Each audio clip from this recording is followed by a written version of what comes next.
crazy times, the world just needs a hero to help cut through all the noise. Well, now you have two.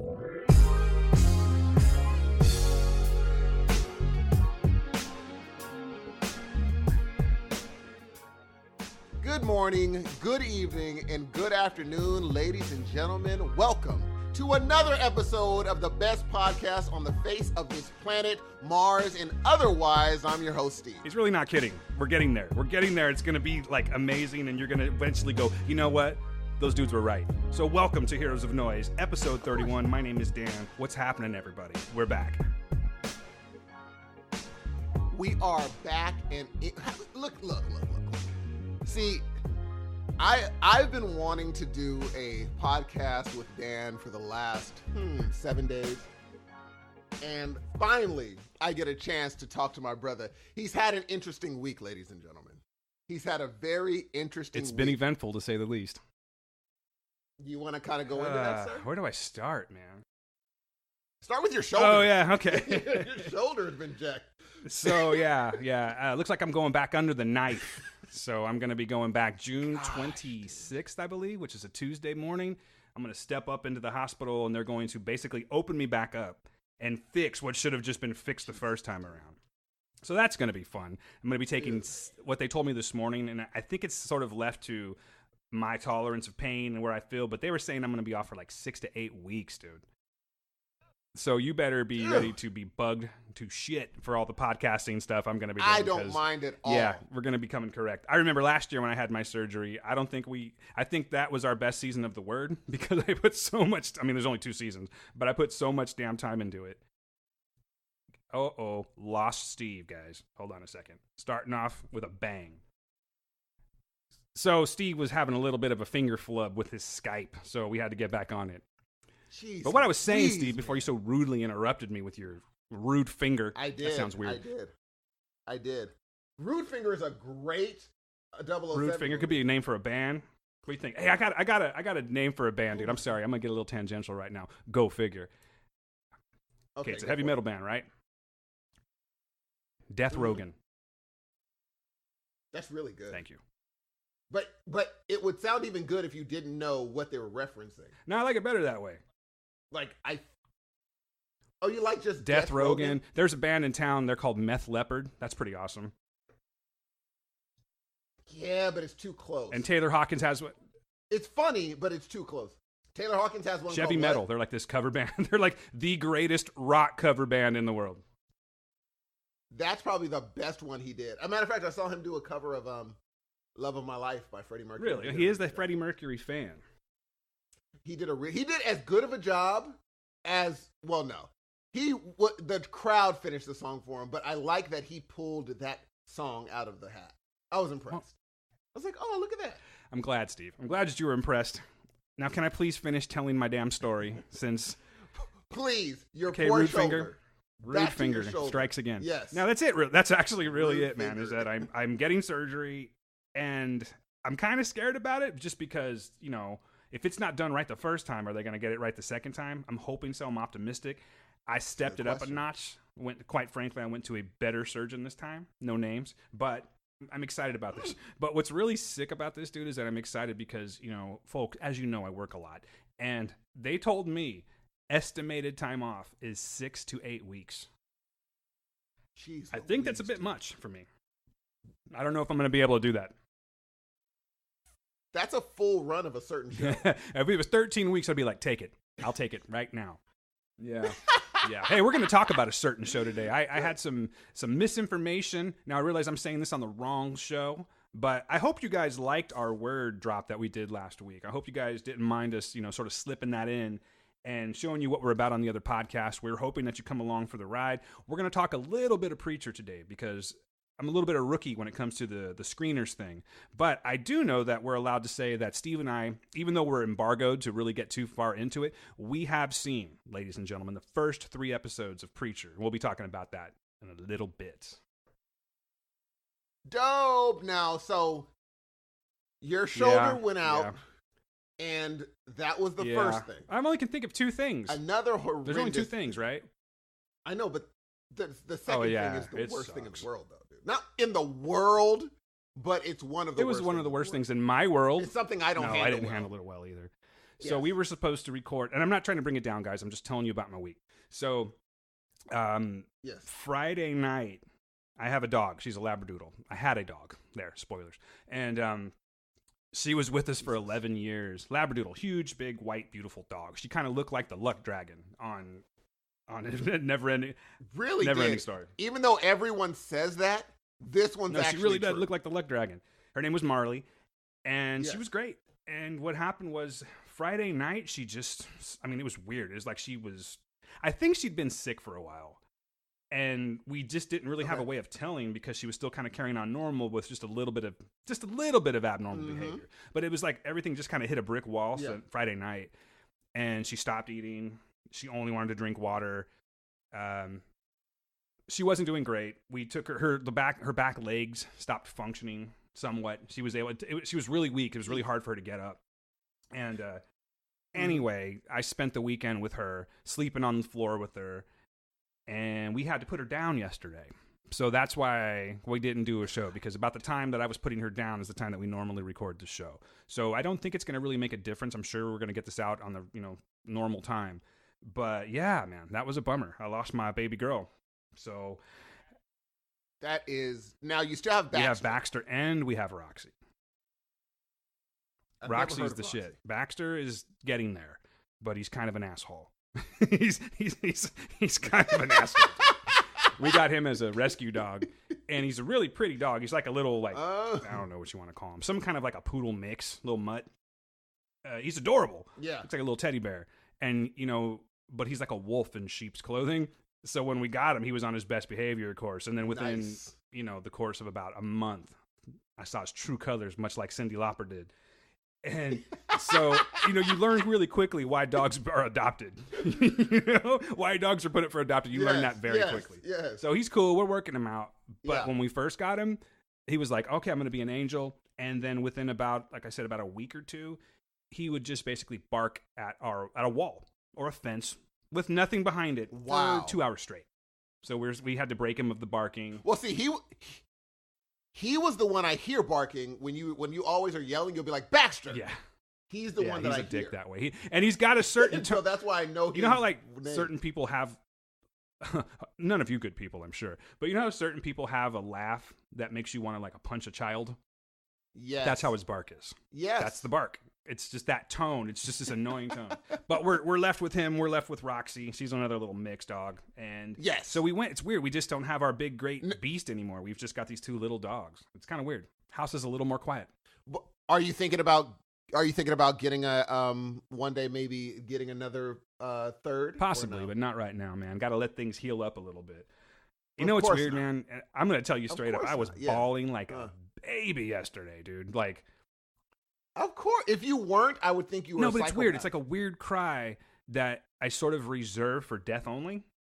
I mean, there's different levels of Yes. it, obviously. Like, I didn't obviously cry as hard as when like my father passed away or something like that. But it is a Of very course. Yes, yes, specific cry. It's the one where your body kind of convulses a little bit, and it's like working your ab muscles, and it's Yes. that one where you just want to go to sleep afterwards. Uh-huh. So yeah, rough day yesterday, Yes. everybody. But I'm back, healed up, and I think we're ready to do this. You know what's so special What's about that? animals, G? It's an unconditional love that you're not going to really find. And I say animals in general, that they just have an unconditional. You can mess up. People are cruel to them, and they just have an unconditional love that you're just not going to find in human beings. Mind you, that's from me. That's why I'm like a vegetarian, because I just think animals are just better. I'm one of the people that just think animals are just better. And that's why when you told me, I was just like, I'd never even met the dog. And I was like, geez, Louise. We do love our dogs, man. We do. That And it's sucks. like, it's going to take a Dude. little getting used to. But such is the circle Yes. of life, man. I mean, it happens. What are you going to do? You can't hold on to things that are living forever, right? You just have to, it's that grief thing that comes around, especially with dogs, like every, 10, 11 years, if you're a good owner, you can take care of. She's a big dog. And from what I Yeah, understand, totally. they don't have a Yes. really long lifespan. I have maybe in the 15, Yeah. something like that. But I mean, dude, she wound down like a toy. It was just done. There was no, I mean, there's more to it. I'm not going to bore the listeners with all of the details of it, but Yeah, and it was a bit. Yes. It was very hard. The whole family took it very hard. Well, ladies and gentlemen, we're going to dedicate this show to Oh, Marley. damn. Going to be missed. You were loved. You were appreciated. And this is for you. Now I'm gonna So, cry. I wish she spoke English. dude. I wish she heard English and was alive. I know. Because that would be Yes, good too. Damn. But, Happy times, So- everybody. yes. I got a question Yes, for sir. you, Dan. Since you're going to be off for 6 Mhm. to 8 weeks, in those 6 to 8 weeks, what are you going to do to make yourself as happy as possible for 6 to 8 weeks? On behalf of all of us that are going to be at work, what are you going to do, Dan, to be like, I'm going to make myself happy every day? I'm going to try to stay active. Like the first week, I'll probably chill and let myself recover, depending on what happens with the surgery. Because from what the guy was telling me, it's not going to be as intense as the last time was. But the last guy didn't let me heal up fast enough. You know what I mean? Oh. So I'm going to take it easy that first week. But then once I'm like up and about, I'm going to get like a lot of cardio in. I'm going to get my fat ass back to the gym and just do some walking and stuff like that. You're so I not know. fat. I mean, I didn't mean it Jeez. like, like I'm so fat, Steve. My thighs and my Yeah. ass. No, I didn't mean like that. But You always think I you're am gaining weight. I look at the scale, bro. It's happening. Trust me. But I'm saying you think it's noticeable, and it's only noticeable to you. Yeah, and that's who counts. This is true. So it bugs you more Sure. than Yeah. anything. I mean, we're not getting any younger, bro. And sometimes That's sometimes true. you look at like a video that you used to be in or an old picture and you're like, oh damn, what happened? You look at yourself in the mirror. So I'm not bad. I'm just scooting the wrong direction right now. When the doctor says you gotta lose some weight, you gotta lose some weight. So that's gonna be the priority. Is I'm gonna do something that's very positive, and I don't know exactly what it is yet. But I mean, like last time, I chose to stop smoking. So I haven't smoked in over a year, and I used the didn't know surgery. that, dude. Yeah, I used the surgery as a good excuse, and also Gail being on me, which I'm really grateful for, because she caught me like trying to sneak a smoke a couple days after surgery, and she got on my ass, and then I had to think about it. I'm like, that's sort of stupid. Like I've already stopped. Why push it again? Yes. Especially when there's so many alternatives. Yeah, I don't know anything about that though. You're talking about like. I'm just You're saying. talking about like chewing gum and exercise and stuff, right? Oh, yeah. And yes, bro, totally. I love chewing gum and exercise. You know what I'm saying? Now, do you use a patch? No, I don't use a patch. I quit cold turkey. So you went Yes, cold sir, I turkey? did. Oh my gosh! I'm going to be honest with you. How I was got a that? feeling that the painkillers helped because it, kept me a little bit loopy Yeah. and what's the I word? mean, but dude, that's hard. still. like I was stimulated, I guess is what I was trying to say. But still, the fact that you were you were addicted to your tobacco, not nicotine. You were addicted I to was addicted to nicotine, nicotine. and then you took that addiction away by taking painkillers. You didn't purposely do that. It just but happened. It worked, and then you got off both of them. How weird Well, I is wasn't that? addicted to painkillers. I've always been very careful about pills, man. I'm actually a pretty cheap date. Like, if you ever wanted to roofie me, it would probably take, like, a Benadryl or some shit. You know what I mean? Like, I really am sensitive to medication. So I just took it as needed, and I didn't take much more than that because we're not really getting, like, that good shit anymore. Like, remember back in the day when you're like, Doc, I think I got a hangnail. And, like, Doc's like, well, here's 3 months supply of Vicodin. That doesn't happen anymore. Yes. Oh, they've been really careful Super about careful, that now? Yeah. Oh, I think it has something to do with well, there's just a whole bunch of shit going on that I'm not prepared to talk about as far as like why the opiates have been pulled. But yes, the opiates have all pretty much been pulled. I don't even know. Like, here's a trip. I remember before my grandma passed away, she had a really bad back. And her doctor was just like, I went to her house one time, bro. And she just had like bottle upon bottle upon bottle of OxyContin. Yeah, she didn't take it. Dude. I mean, she probably took it a couple times because, I went walking in there one time and she'd be like, hey, Frank. I'm like, oh.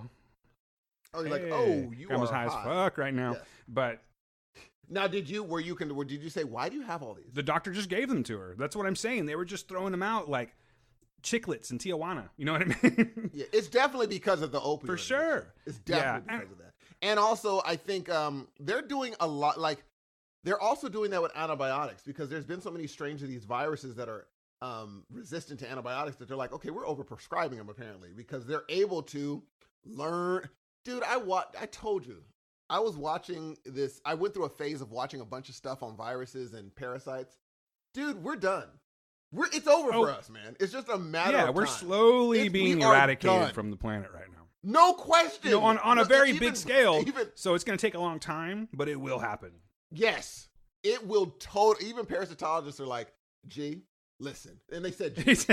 No, but they're like, these things we should be afraid. They have nothing but one goal, and that's all they do generation after generation. They don't sit there and be like, okay, I got to go watch TV. I got to do. They're like, no, we want us to learn how to control as many things without them knowing as possible. Over and over and over again. They do it, die, learn a new way of doing it, die, a next generation does it, dies, and they keep on learning more and more. And I was like, dude, we might be done. I could totally go into this. Let alone this going to Mars and coming back. What are they going to bring back, dude? Well, you saw Life, right? Gee, that was such a great movie. Much better than I expected. I think I'm a person that before Deadpool, Ryan Reynolds was always Deadpool when I think back on it. In movies, he was Deadpool. And so it's just like, okay, this guy is Ryan Reynolds in everything. He's not impressive to me. In that movie, he wasn't Ryan Reynolds, dude. He genuinely seemed scared when that thing's, that's uncomfortable, dude. When it started wrapping its way and pulling its way into his mouth. Oh my gosh. I was like, what am I watching? Why am I watching? Yeah, it was weird. Why am I didn't expect, well, I don't want to do any spoilers in case someone decides to see the movie. But I didn't expect what happened to happen. So, well, with him, you know what I'm saying? No.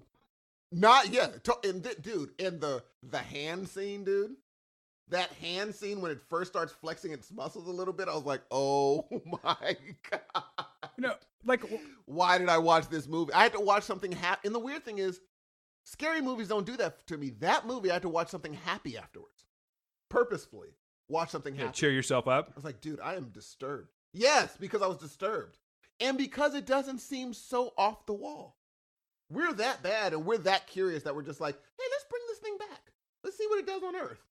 And we don't know what dude, that's scary. Am I fair to say that the human race is stupid, bro? Just a little bit. I mean, like, we're super intelligent. Yes, totally. But we're kind of stupid at the same time. Mm-hmm. We're so dumb, in my opinion, that we believe that aliens have to look like us in some way.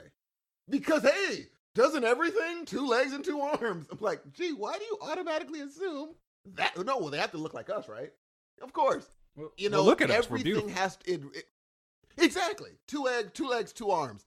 What if it looks like that thing in life? What if it was a superior being that we saw as smaller? We just did not know. What if we find that thing? Let's just say it's that thing, and it wants to mate. Yes. And we don't want to mate, but what if it wants to? I don't think it's down with all of the rules of humanity. You know what I mean? I don't know if the thing from life has been told. Was like, I'm either going to mate with you, or I'm going to take over your body. I'm going to be one of the sellouts, dude. You're going to be like, get it, girl. Yeah, done. I'll be in the cage at their zoo, but that's okay. Oh, you're saying you won't let them mate. You'll just let them take you, or you would let them mate with you?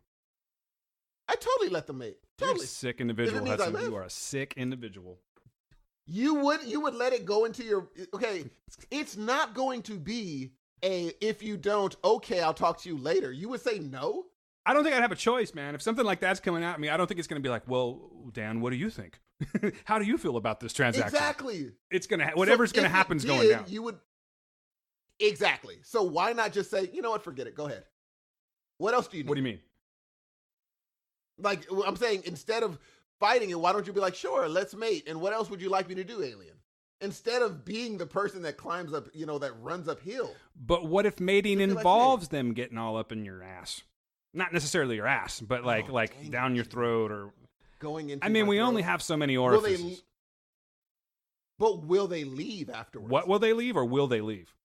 I'm saying, will they? If they agree somehow without voice to say, okay, we're gonna handle the business. We just got to go into your body, take your eggs or your. What do we have? Are you talking? Well, it depends, Steve. If we want to go into what could they take out of us? Well, I'm thinking, because it wouldn't work like that. Well, I guess for an alien, they could do anything. They're so ahead. We will take what you have in your body and then leave promptly. I will go ahead and be like, okay, go down to my throat. Fine, take it. Oh, that's a great sample. I'm gonna use that. If they promise I'm gonna take that little sample you just did right there, and I'm gonna put that in somewhere later and use it against you. See, here's the funny part. I think you would not do it. I think you would be trying to be like Macho. Fucking A, I would. I'm not letting something enter me. Why? What do you mean, why? Gee, they're gonna kill you. They're gonna do it anyway. They're gonna do it anyway. Hey, man, I'm taking the same approach if I ever go to prison. You're gonna fucking kill me before this shit goes down. It will. At that point, do whatever you want to me. I'll be dead. I won't care. You can use every single orifice I have. I will be alive. But I'll be alive though, and you would have had the same thing happen to you, except you're dead. But now. I won't care. Only difference. I won't care because I'll be dead. It does not matter. What if they promise to sedate you, so that you don't even? You got some very civil aliens, man. Very like, listen, we just want this experience to be as pleasant as possible. We're just simply for procreation and the intermingling of species. So, hi, I'm the alien number 1. You can go ahead and call me Brent, and I will be the one that's in charge of the sedation process. Fuck that. They're going to just, eat us, dude. That's it. But the thing is, you would rather see the other side of Brent, where he turns into a beast and just takes it from you. I'd rather just see Brent as a nice person and be like, sedate me and take what you need. Okay, well, tell you what, if Brent introduces himself as Brent and does the scenario that I've just given to you, maybe we'll talk. But when something but I'm asking you to think about Life, okay? The movie Life, not life in general, but the movie Life. If that thing is Brent and it's coming up on you like it did on when it's crawling outside on the ship, I think you would dip so quickly, dude. Come on. I would dip unless it made it clear that if you do what we ask you to, you're good. I'm gonna flip it for you. What if, hold on, I almost choked. What if it was a werewolf that was just as civil as Brent? And he's like, look, okay, so what's the difference? There is no difference. Right there. Here's my We just want to make a baby werewolf, and I need your spermatozoa. No, let me tell you something. That freaked me out right when you said that, because if a werewolf came up and started speaking, I'm dead on the spot. I'm fainting right there. If he walked up, he's like, werewolf and all, and he's just like, look, Steve, it's over. I'm like, well, that's game. You know what's really great, guys? We've just, I don't know, we've been doing this for a while now, but we've just started embracing the whole video Skype thing. We did Skype a few times, but we've always done it to where we can't see each other. So when I asked Steve about the werewolf thing, I literally saw him do picture when you eat a lemon or something, like he got the willies, man. Gee, I don't like that. Like, I watched a movie where I was watching and all the werewolf all of a sudden was like, he'd knock on the door and they'd be like, oh no, he's outside. He's like, coming in. I almost turned it off right then. I was like, he's talking? I almost turned it off right then. He talked. And I was like, man, this I don't like that whole werewolf thing, let alone werewolf talking, because they did that bull crap in Underworld. And I didn't like that crap. All either. I'm saying is that if we're going to go back to the the example of Brent, if Brent comes up on you, you're not going to be like, oh, hey, this guy's okay in my book. Your ass is going to be gone so fast. I'll see Steve, and then I'll see Brent, and then I'll turn around for Steve, and all I'm going to see is like a piece of paper falling, some debris. No, that's true, unless he made it clear, he or she or it made it clear that we're going to do this, and after we're done, you will be alive, you will be fine. We will just make... Now, here's the problem. If they said we're going to make a bunch of identical Steves, then I'm like, well, shoot. Are they just going to eradicate me then? If they have a bunch of Steves, they don't need me. But if they all sing like you, they could have an awesome choir. Oh, we would be dope. We'd be like, for the longest time. You just need like 4. All day long. You just need 4 alien Brent Steves. And you guys could do 4-part harmony. Snapping. Yeah, and who knows? Brent might have like another ass coming out, or another mouth coming out of his ass. So you truly could get like 8 voices for the price of 1 or 4. Gee, and once we actually get together and we're actually a bunch of Steves, I can organize a revolt and kind of sneak up on Brent, like, on West Side Story, in an alleyway. All of us Steves snapping down the alleyway. Man, all I know is that if any gang ever come up on me talk about I think I'd be willing to fight them. I think I would do it. I don't think, here's the thing. I think if a big gang, if they didn't have weapons, I would be willing to fight them. But if you're snapping with a gun, you're still a person with Challenge a you to a knife fight, Mac. I don't care what you're doing. Oh, that's true. They had knives and rope and shit, kind of like wasn't that Beat It? Didn't they do that from? I think they got that from Beat It. That's where they Or excuse me, I think Beat It got it from. And I know bad. Was it bad? I think it was Beat It. Dude. Oh, they did have they did. Oh yeah, it's very possible they could have done it on both, but trust me, I'm more studying on Beat It than I am bad. So I'm gonna go with Beat It. I know my son, he said he's in theater and they watched West Side Story and he liked it. I was like, it must hold up for kids. West Side Story holds up. It's got to hold up for somebody Shockingly enough. Spielberg's doing it again. I don't know why. Wait a minute, dude. Did we talk about you this? talked about it. Oh. I just call him out as I see it. I'm assuming that it's you because I don't think I would talk about West Side Story. Anything Spielberg does, when has he made a genuinely bad movie from jump to finish? He didn't take over for someone. He made a bad movie. I would have to be a little more studied on it. I'm sure there's a stinker out there somewhere. Oh, wait. You didn't like Crystal Skull. I haven't watched that. Oh, yeah. Was that him? I think that was him and other people, yes. Right? Oh, he may have, but I blocked the whole thing out. Was it that bad? It's pretty stupid. Yeah. You know, and the thing is, I'm not even that big of a hater when it comes to Shia, but Shia made the movie obnoxious. And the whole story was just dumb. Yeah, it was just a dumb thing. Hey guys, believe it or not, there's actually going to be a little bit we're actually going to talk about some stuff in just a little bit here. Like, you know, when you pull us up and you see the little picture of all the movies and shit. Yeah, we're getting there, but we're just chit-chatting right now. Oh, we're on our way. We're just chit-chatting real quick. But for me, Spielberg doesn't miss, and so it would be shocking. But then again, I've never seen. Oh, you're about to hate me. I've never seen Indiana Jones. No, I've never seen. You already told me that, and I do hate you for it, but that's okay. Oh, because I love you just as much as I hate you. I appreciate that because I have seen so many parts of it that I feel like I have seen it. I don't even get that. But is it good though? I'm sorry to bring back the past, but the fact that you watched Monster Project and you didn't watch Indiana Jones, dude, I have to question your logic a little bit. I did watch Indiana Jones. I watched the one with Sean Connery. You didn't watch Raiders of the Lost Ark. Let's get specific. Oh no. But that one was a really good one. Kind of hard to respect you. I'm just saying. Gee, you didn't like the one with Sean Connery? I liked it. Which one? I liked it. It was called The Last Crusade. Indiana Jones and the Last Crusade. That was great. We're searching for the Holy Grail. He was perfect, dude. He was perfect for that. And then when he had to take that leap or that step of faith, oh man, I was nervous. He's all the penitent man. Penitent man.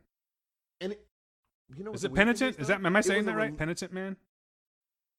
Is that what? It was no, called? That's like what he kept saying. It had to do like the penitent man can take the step. I wasn't prepared to talk about Last Crusade, but he just kept saying that. Neither was penitent man, I think is what he said. But I know that didn't he have to take? Here's the genius part. Oh, I don't want to ruin. Yeah, because it's only been 30 years. Pretty close. When he was going through all the goblets that he could drink out of, he's like, no, it's this one because Jesus was a carpenter. I was like, hey, it's true. He was. I was so shocked as a kid. I thought like he knew stuff I knew now. I was like, he was a carpenter. You're right. Should have been a pimp goblet. Genius. It was a genius ploy, dude. I would have picked the wrong goblet. You would have gone for the flash. I would have too. You go for the jewels. Totally. Thinking, Jesus had style, right? No. He just like wood. Wouldn't have thought about like wooden cup. I think we're ready for another. I think Shia could have been a wonderful Indiana Jones. Amazing Indiana Jones follow-up. They didn't write him right. He is a very charismatic guy, even though he's weird off screen. He was in, what was that one, Fury? He was great in Fury. He's got talent. He's just batshit crazy, you know? He is. You think it's because of child star syndrome, or do you think he did something to go crazy? Yes. I think it's both. Really? Both? Really? Because he was normal in Even Steven. Maybe they'll crack that cycle one of these days and they'll stop producing, child stars that go off the deep end. Amanda Bynes and such. Remember Amanda Bynes? Well, Miley Cyrus, she was smart. Miley Cyrus went full on doing her thing, and now she's just back. Like, I think maybe child stars need to go Go from Disney, do crazy, and then you come back. Because if you just don't let them do that, I think something happens. I don't mean to sound like an old man, but doesn't it make sense? I mean, everyone does their version of crazy when they're growing up. You know, I'm an adult now. I'm going to get crazy. I'm going to do my own thing. And then they come back to it. And if I had $1 million, my crazy would be different than some crazies. Miley Cyrus was a millionaire, so you're going to go crazy. You know, you start coming back to the, I'm just going to return back to the whole boring society thing. But I'm also rich as shit, so I'll still be a little bit flashy. Exactly. And the hard thing is, I don't think she went. I think Miley Cyrus just experimented with her sexuality, which is totally normal for a woman her age.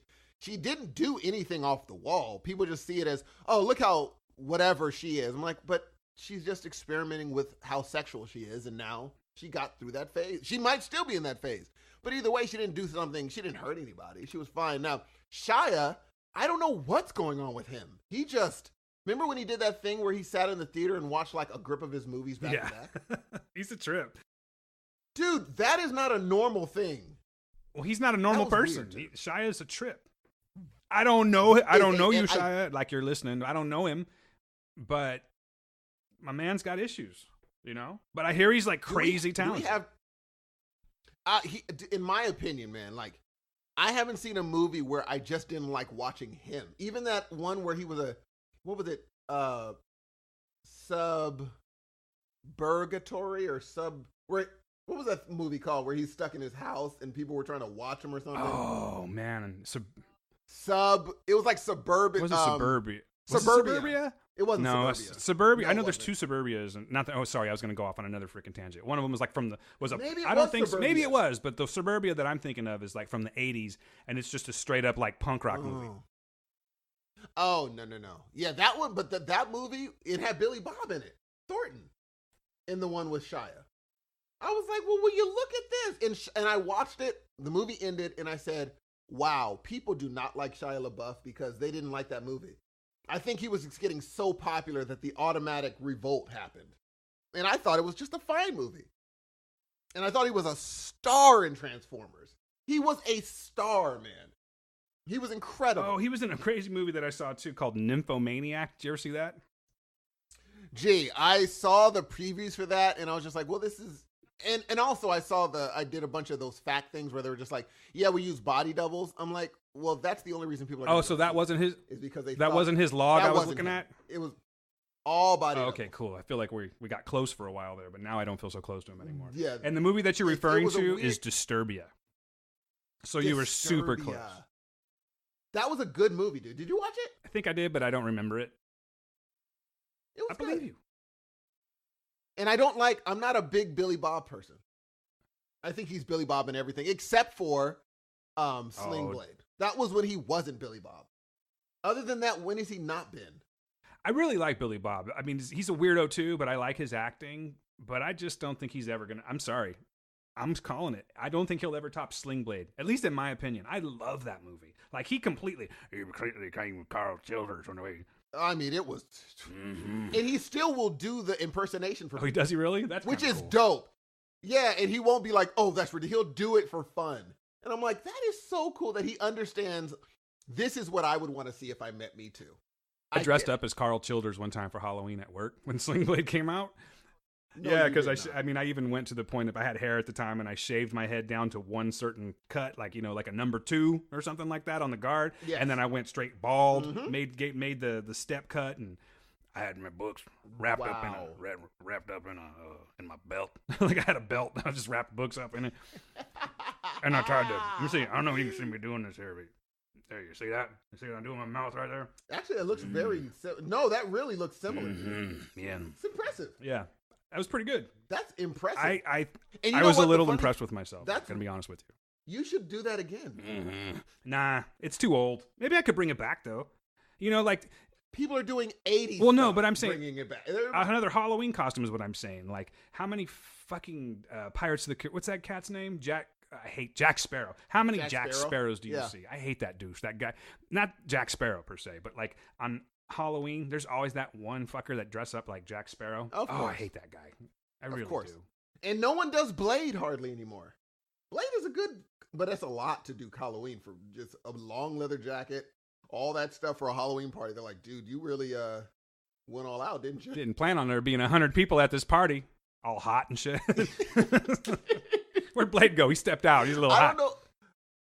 I really want to do I want to go to a Halloween party. I think I'm getting old. I'm still waiting for your birthday party. That never happened. Gee, it was on Father's Day. I give no fucks about that. Who would have come from out of town? Oh, by the way, if anyone doesn't know, Dan has a really cool, like, distracting tattoo. It's like so clean that it's are you looking at it right now? That's so weird. Yeah, it's a super oddly clean tattoo. Like, you don't see them that good except on TV.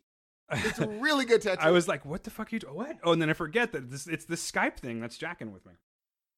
You should totally. Good thing I wasn't like picking my nose or scratching myself or something. You should. You should put it on the on Twitter, dude. How good your tattoo is. Maybe. I don't know. It's like 10 years. I'm over it. I like it. I love it. How old is it? I want to say it's 12. No, that's not true. It is, I think it's 8 years old. And it's would you call that a half sleeve? I think it's just like a butt hair under a half sleeve. Because what I did was I was dead set on getting it done. Whenever I get something in my head, I'm going to get it done no matter what. But I thought, okay, well, I don't really want to like lose my job or get a bunch of shit. And yes, I know you can put on long sleeves, but it's fucking hot in Fresno, okay? If you don't understand that, I don't expect you to. Super hot. Like, we're talking 115 in the summer. It's ridiculous. Easy. And it's a city. It's not like Death Valley or something like that. So my point being is I didn't really want to wear sleeves in the summertime. So I went to my boss and I said, look, this is going down. It's going to happen. So I don't, no, really, I did. I said, I'm just letting you know this is going to happen. I have a lot of money reserved to put this thing on my arm. How low can I go? Mm-hmm. My boss literally took a pen and just like put a line on my sleeve. She's like, oh my God. So of course I took it down an extra like centimeter just to be a dick. You know what I mean? But never got anything for it. I actually, you know what? Honestly, if it wasn't for my field, dude, I would sleeve it up completely if I could. Why wouldn't you? Your wife doesn't like it? No. It has nothing to do with that. I'm just still in the same field, so I'm just back to wearing sleeves again. Oh, I thought you said if my wife wasn't. I thought you said something about your wife. No, if it wasn't for my field of what I do, then I would do it. But I see people. Why wouldn't you do it now? What's the big Because deal? It's the field I'm in. They don't like that. Oh, I thought you were just doing it for you, for professionalism in your brain. No. They said it's like frowned upon. Oh, I didn't know And I just don't want to have to wear... It's kind of bullshit when you think about it. You can't just let me have a tattoo? Really? Like, it's not offensive. It's not like someone's drawing dicks all over my arm or something like that. Exactly. It's a nice piece of art. But then I don't think at one of the places you work, they care. Dude, we've been talking 47 minutes and we have not gotten to our content yet. Oh, okay. Here's the thing, ladies and gentlemen. Before we go forward, I know now. We do it at the top? Yeah. Information. Mm-hmm. Okay, it's on Dan now. The tattoo man himself. The rule. No, you're not a rule breaker. You're a rule abider. Won't even get a tattoo the rest of his arm to say "skip you" to the man, Dan himself. Well, I wouldn't say skip you, Steve. I would come hard with a nice hearty fuck you, just so you know. I would if I'm gonna say it, Oh yeah, that's right. I'm talking to the guy who would say he would be like, "I'm not gonna procreate with no alien." Okay, Dan. Because that's fucking weird not to. Yeah. Gee, you would. Versus the guy that's like, "I'm ready to let an alien all up inside me because I'm friendly." Yeah. Because I believe in animal rights. Because they're gonna kill you if you don't. When we do the word from now on, can I be the one that starts the show? Can I do the good morning, good evening thing? So that way I can be like, and with me, the one and only alien fucker, Mr. Steve Hudson. Gee, they're going to kill you if you don't. That's not a choice. Just totally good with that. Because what's the alternative? Okay. Oh, before you do it, now I have a really good one. But what if they say you're going to die, but your family's alive? Wouldn't you want to be like, okay, wait. Because you don't know what they're going to do to your family if you die. If you're alive, you can now do something about it. This is the stupidest conversation. I'm not trying to have anybody mate with my family, especially when it's Brent. Exactly, but if you're alive, you can now say, hold on, and kind of have the conversation. You're dead, you don't know what's going to happen to the family. You know what's really absurd is that we're thinking that, like, when we finally make contact with aliens, all they want to do is fuck. It's probably true, actually. Because I'd be like, let's do it. What's soft? Let's do it.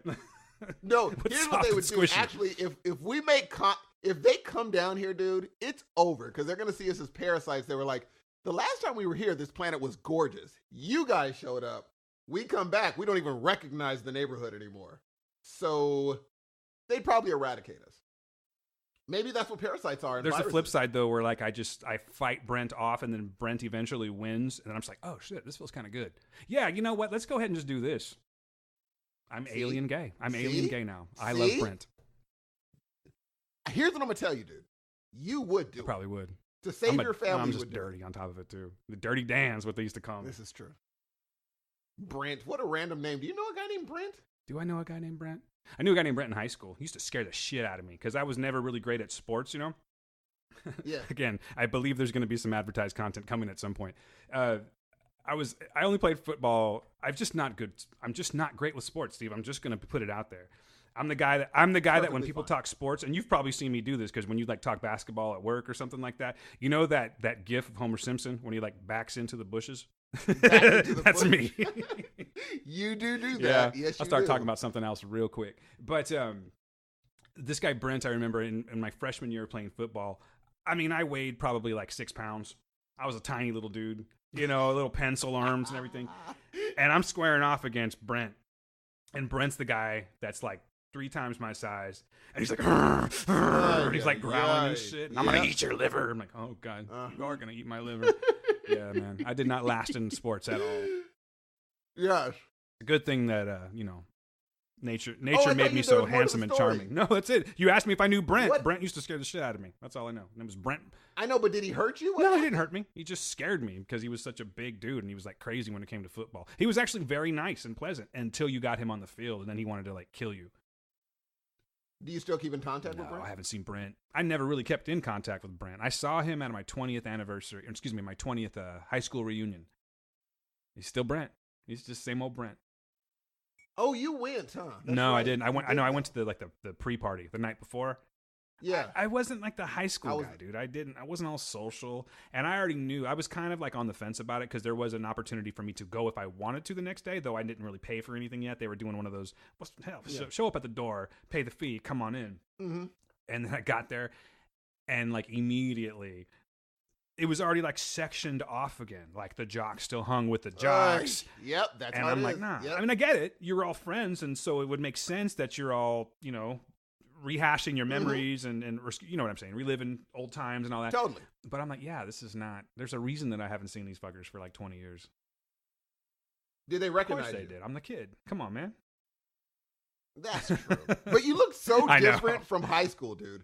I mean, I would not recognize I was really you. social with them like outside of high school though for a little while too. You know that first year right out of high school, you're still kind of chilling a little bit, and then Of you course. just break You're off. still chilling with and them, then yeah. and then you just eventually, like in our case, in Fresno, we got this place called the Tower District. So I just saw all those same people in the Tower District the whole time, just drunk, just different, no sports, just drinking. Wait, why isn't there a band called the Tower District? No, Steve, why are you asking me this fucking question?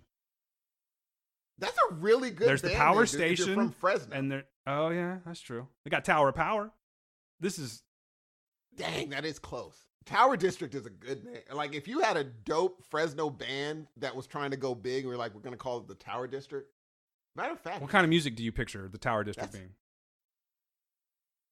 probably funk like D'Angelo. Just some kind of funk or some serious brass. Got to be a lot of brass in the band. Oh, dude, that would be so But good. then there'd still be, All right, you would anyway. allude to Tower. Yes, let's just stop this. It's on Dan. It's on Dan. Because I know you guys want to get in, after all these wonderful things we just talked about, alien love and such, you want to get in contact with Brent the alien that just gets up inside us and makes babies, and Steve's fallen in love with, and yeah, all of that. Shall we get down to it? Because I don't want to die. Yes, that. Go ahead. See, he's submissive. I'm not though. I am. Brent would be a power bottom. With a clearly dominating being, yes. Not I'm saying being from outer space, yes. Why do we call is it outer space? Man, what'd you smoke today? No, because it didn't sound right when I say outer. I mean, you don't seem like, that high. is- You just seem very like I'm happy. hey man, what if blue was really green? You know what I mean? You're like that right now. What if red was orange? Dan, why do they call tri-tip, Dan? I don't know, man. That is now that can you answer why do they call that? No, I'm not going there. I'm going to focus, Steve. Okay, but do you know? There's definitely a point to it. Yes. No pun intended. There's Okay, can you tell me that off mic? Because I don't would know love why. to. There's also this wonderful thing called Google where it answers all your questions. But yeah, I want to know if Dan, because Tri-Tip is a weird name, bro. As in 3, bro. Try. Tri. 3 tips. Yes, I believe so. But anyway, let's do this. Someone's gonna write in and be like, "Who told you that, man?" Someone might write in and be like, "What the fuck kind of show was that this week, too?" But whatever, man. It's all right. I went to Wood Lake today. That's what happened. Wood Lake, lovely Wood Lake, California. You know you didn't, but I'll get you there one of these days. Like Fresno joke, California, and Wood Lake, and Steve's acting crazy. Anyway, regional. It's a regional. Shall thing. we do this? Yes. Well, then allow me. What's up, ladies and gentlemen? What's going on? My name is Dan, and welcome to the Heroes of Noise podcast. If you would like to reach the show, please do so by reaching us at heroesofnoisepodcast@gmail.com. On Twitter, you can get us at Heroes of Noise. You can also get myself, Dan, at DanQPublic, and my man Steve over there, Mr. I Got High Before the Podcast, at SE_Hudson Music. You know what? I won't. There's no defamation. My man is sober. Stone cold sober. Instagram, at Heroes of Noise Podcast. I have to admit, I've been slacking there. I'll get back to it. Facebook, you can hit us up at Heroes of Noise Podcast, and you can get all of this at www.heroesofnoise.com. Get over there, subscribe to the show, Stitcher, Google Play, blah, blah, blah, blah, blah, blah, blah. Let's have the show, Steve, because we've been lagging talking about some weird shit today. So yesterday you hit me up, and you tell me what you've been watching. Or the day before yesterday. Yes, sir. And yesterday, actually. You said something, you're like, on Hulu, I've been watching 2 shows, and one of them was Cloak and Dagger. And I'm only bringing this up because this is something that we both watched. I think we could sum it up with, Dan, are you going to continue to watch this show? I will do so. But I will tell you that I didn't see enough to really impress me yet. It's one of those things where it's either going to be a slow burn or it's going to just be crap. You know what I mean? And not that I'm saying that the first viewing was crap. It's just that I actually sort of got into the first episode, and I was also dealing with the whole dog thing this weekend. So in fairness, I don't feel it's right to make a judgment call on Cloak and Dagger because I really didn't pay attention to episode 2. I was too busy dealing with the dog and everything else. But before I go on, what about you? Are you just not having it?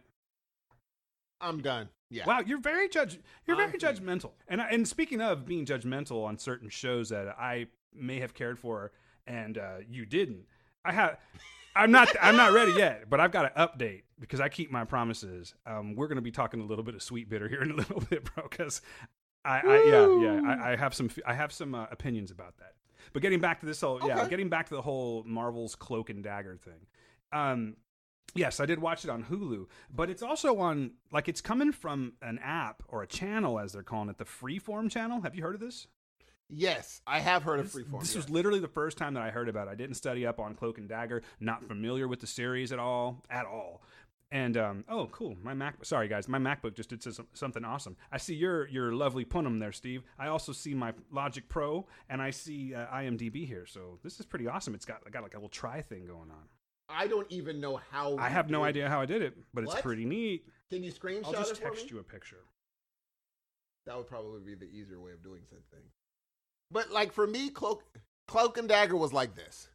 Do you want to watch an hour of something that doesn't tell you much of anything, and that will intrigue you to watch episode 2? Some people that works for. For me, it doesn't. You need to give me something to be like, oh, I think they're assuming you're familiar with the comic book series. Because otherwise, if you're not, I don't know what would make you want to continue watching this show. Fair enough, dude. Because I don't even know what happened. No, I get that. And I'm not comparing these 2 series, of course. But what about, Lost?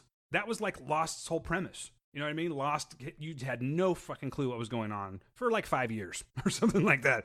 And, of course, it ended up failing miserably in the end, at least in my opinion. I just kind of, got sick of Lost. But yeah, to answer your question, I will watch something if I don't know what's going on. It's not like it's so bad that I just couldn't tolerate the acting. The acting wasn't bad. It wasn't anything that was spectacular. It's just some teenagers, man. It's a Marvel show. I liken it to, it's like a less fun Runaways so far. Yeah, Yes, but it was just things that I was like, what was the point? There's a part where he gets his wallet stolen. No point in that. 0 point in that scene at all. I disagree with you. Would you like to know why? But what was okay? Sure. Well, okay, we have to kind of go back before we go forward. Fair enough. Okay. Yes. So I don't want to get into spoilers because it's so new. Yes. But the two main characters, who I assume one's going to be eventually called Cloak and the other Dagger, right? Which would make sense. Yes. Do you know which one's going to be which one? Do you know which one will be Cloak and which? Yes. Okay, good. All right, just making sure. Seeing if you're really paying attention. So they came across each other on this weird, fateful night through a very horrific event. Yes. Okay. Yes. Mm-hmm. So in this event, they were like two victims of circumstance, and they found each other through this weird accident thing that happened. We'll just say that. Okay. Yes. So at the very beginning of the show, or literally the very beginning of the show, this accident happens, and the only thing that I'm going to say that's even a little bit spoiler is that there's a point where they're children at the time, and I don't know either of their names just yet, but the male of the bunch, who I believe is going to be Cloak, reaches his hand out to save Dagger, as I'm calling her. And at that time, I don't know if you noticed that, but he had the crazy black smoky stuff coming out of his hand, and she had the glowy thing in her hand, right? So it was like, a Reese's peanut butter cup, getting your chocolate up in the peanut butter thing. So, totally. Okay, yes. So, and then that was it. And then they lived their lives, and then we come back to, I don't know, I'm guessing probably 10 years later, right around there, something like that. And they find each other again. Well, in order to have a show, Steve, you have to find each other again, right? And how did they find each other? She was trying to jack him. They were at that party, and she was trying to jack him, and she did the whole, she was actually, because she, I don't really think this is too much spoiler, but she comes up very jaded. When we next see her again, let me give you some names, guys, because I'm a little bit out of my, the way I normally do things. And yes, they are calling her Dagger, by the way. Let's put this in the books. Okay. They actually connected before the cemetery scene. They were touching and together before the cemetery scene, making the cemetery scene point. Not necessarily, because we don't even know why those things even come up yet. You know what I mean? We have no idea what's like. What the crap was that? Oh. Did you hear him? Did you hear him? The crap? Yeah. Sorry. Oh, that means I'm going to get echo on my freaking recording every time. Like, what the deuce? That's just a little bit of laundry, I think, that Gil's in there, What? But, dude, it literally looked like you did some sort of magic trick. Like something just flew behind you, and you're like, no big deal. Because I'm Dagger, fool. I'm Dagger. Yeah. Yes. I think there was so many better ways they could have done this, dude. So many better Well, hold on. Before the mystery magic happened, yeah, I would venture to think that they don't even understand their powers yet. As a matter of fact, they don't. I know that for a fact. They don't understand their powers yet, so they don't know. So they can't just because they touch once. If that was the case, then everyone that she had touched from the what am I trying to say? The fateful night till present day, everyone would know what's up with her. Well, no, that's not true. I'm saying because they both have that power together. Right. Once they interact, it should have just been an immediate thing instead of that whole running. I disagree. That was ridiculous. I think that it has to do with the emotion. You know what I mean? Like their intensity.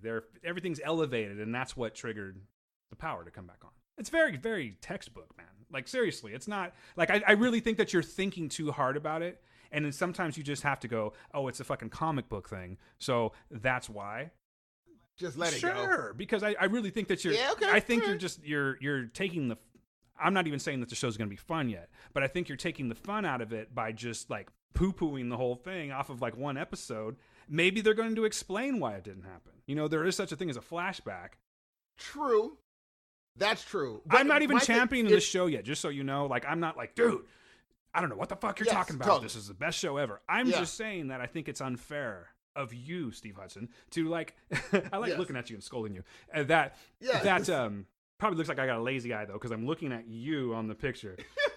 But anyway, no, I just think it's unfair to judge yet. I think you need to give it a little more time. Totally understandable. But here's the problem: if you're going to give me nothing, well, then you can't do a week-to-week show. If you're going to give me nothing on the first episode, you need to drop all of them, because that's what Netflix does. If they want to make it a slow burn, they make you binge it so that you can just watch the next one. It's not Netflix. But if you're like, nothing happened, wait for another week. I'm like, oh, come on. If you're going to give nothing, then you need to go ahead and drop all of them instead of doing week to week. I'm going to get accusatory on you again right now. Okay? Hit me. I think that you've become jaded and spoiled with binging. And you have forgotten what it's like to have cereal in your life. Not like, Frosted Flakes, like cereal TV. You know what I mean? There's such a thing as like, fuck, I don't think about that for a week. And let it come back. And it's got to marinate a little bit. Much like a tri-tip throwback. But the thing is, so the people have gotten, I think they forgot how to make serial programs. Because they don't remember that, in order to bring somebody back a week later, we can't make a show like a bingeable show. That's what this first episode was. It made you feel like it was bingeable so that you can go immediately to the next show. From what I watched on the first episode, there's nothing to make me wait for a week and watch another episode. Fair enough, and then that's okay. Like normally, yeah. But would you wait a week to watch the next episode, or will you be like, I'm going to. After a week, of course, but the next episode's up now. I've already seen 2 of them. Well, yeah, so yes. I've seen 2 of them. I've only seen one. Episode. See, so what are you talking about? You haven't even got... Maybe your answers are on the second episode. I think you're being a little unfair. But the thing is, the one episode didn't make me really want to go immediately to episode 2. So waiting a week between, I would have been like, come on, G. Well... Come on, dog. What are you doing? But again, I didn't hate the show. I didn't hate You sure? I thought there was sure, bro? a few things that I actually... Yeah. There was a few things I liked about the show. It just is unfortunate because I was like, these could be super duper duper. And I might be wrong. It might turn into the most amazing thing I've ever seen. But then again, maybe it won't. But we don't know. Exactly. And Homeboy, neither one. Okay, let's just be real. Let's just put all the cards. Do it, man. Take your shirt off. Get crazy. Neither one are like the best of. No, okay. The performances I knew where you were going. At best. Yeah, you're not going to get, and I guess I'm talking to you as well as the listeners. You're not going to watch the first episode and get completely wowed by it. You're not. And if you do, I question your taste because this is definitely going to be a slow burn. Because if it wasn't a slow burn, you'd already be like going 100 miles an hour on this. Totally. You know what I mean? Totally. But that doesn't necessarily mean that it's going to make it. It could be complete crap, but it could end up being, redeeming itself. I don't know, and I don't feel personally that I've seen enough of it to really make that judgment call. Totally understand. I think I watched episode 2. Here's what I did love about it: the special effects are legit. They are. Like they are legit. Like when I watched whatever thing they're using for his, I don't know if he's teleporting or whatever he's doing. Whatever effect they use for that is just fantastic. I think it's very like. If they start, and then there's one scene where he's on a roof and a cloak is like that looked behind dope. him. I thought not very many shows has a scene that it looked good. Really cool, right? I'm like, it looked amazing. And the reason he had the sheet over him was totally convincing. I'm like, because I'm not going to ruin it, but there's a reason he was in another place with a thing on him, but on the roof, it turns into something. I was like, that is clever than Spoilers. That is it's so actually clever. cockering. I'm spoiling it, but anyway. Yes, you are. See, for a 16, how old is I forgot you're a teenager. It's not really a cockering, everybody. But I kind of forgot they were. Minors. I'm gonna watch episode 2. Stupid. I'm so fucking stupid. I'm gonna watch it because now I'm curious. Now I want to know what Dan saw saying. No. I'm just letting you know. So I'm gonna watch it. No. I'm just saying.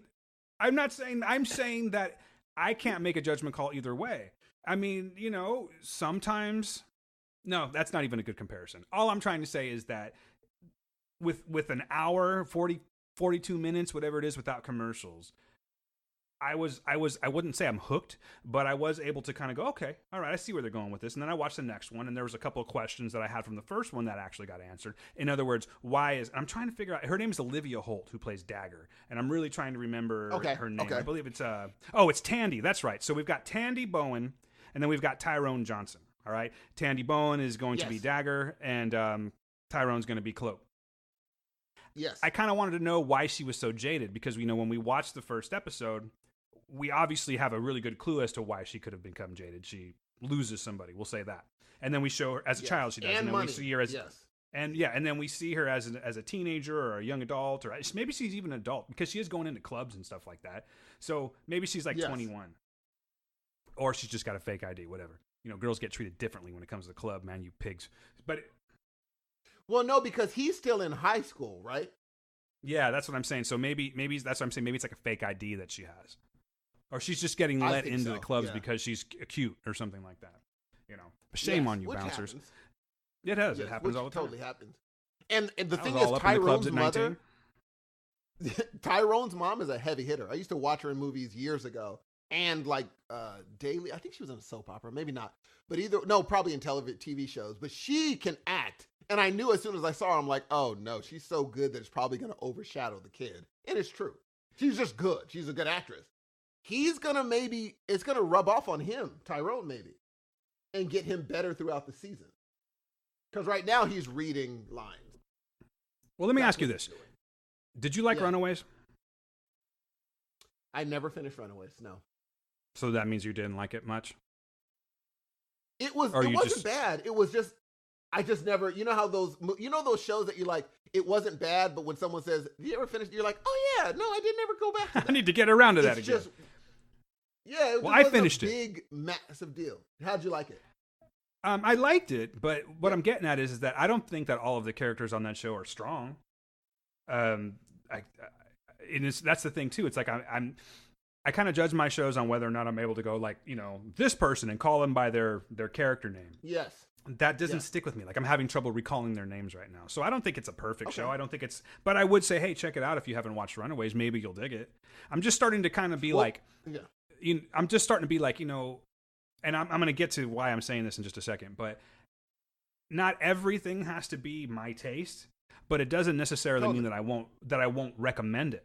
Do you know what I mean? Like if it's something that I just found to be complete garbage, I'm going to say, yeah, I find this to be complete garbage, and I wouldn't personally recommend it. That. In this case, I don't think this falls in that category where it's like, I'm not sure yet, but you should check it out and let me know what you think. That's how I feel about Cloak and Dagger. Now, I will say, like, Runaways was way more fun from jump. Like, you wanted to watch the next episode. I was just like, wow, this is fun. Without question. And I would have finished it at a certain point. I would have totally finished. I think it was a week to week. They didn't drop them. And so I was like, oh, I got to come back to this next week. And I never did. But it was fun, man. Regardless of what was going on or whatever, some of their, like, when there's an episode where they catch their parents doing something, and I did not see that coming. I was like, what the crap are those parents doing? Like, what the heck is happening? Is there some sort of underground whatever the deuce? And that's when I was just like, oh, wow, this is fun. Like, this just turned fun out of nowhere. And I just never went back because it was a week to week. Binging has messed me up. I think you're jaded from binging. I really do. But, that said, it was fine. I'll watch the next season, but I didn't like finish watching it and be like, oh man, we're done already. Like I was like, okay, I get where we're going here. And it can kind of go either way at this point because it does have a little bit of a cheesiness to it with the teen acting that it could kind of go over the hill if they're not careful with it, particularly in some of the characters, but we're not really talking about that one. I would recommend checking out Cloak and Dagger. You're talking about Cloak and Dagger right? Yes. Yeah. I'm saying that I'm not giving up on it yet, and I think that you should watch it too, just to check it out and see. Not you. Okay. Not you, Steve. You, the listener. Yes, of course not. Of course not. Now, this brings us to, I think, my favorite movie of the last 2 weeks. It's a movie on Netflix called Cargo. Oh, we're going to talk Cargo. And, okay, cool. Dude, I love this movie, dude.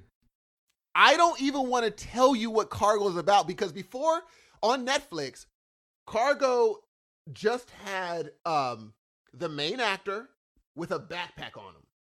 And that's all it had, which made me watch it.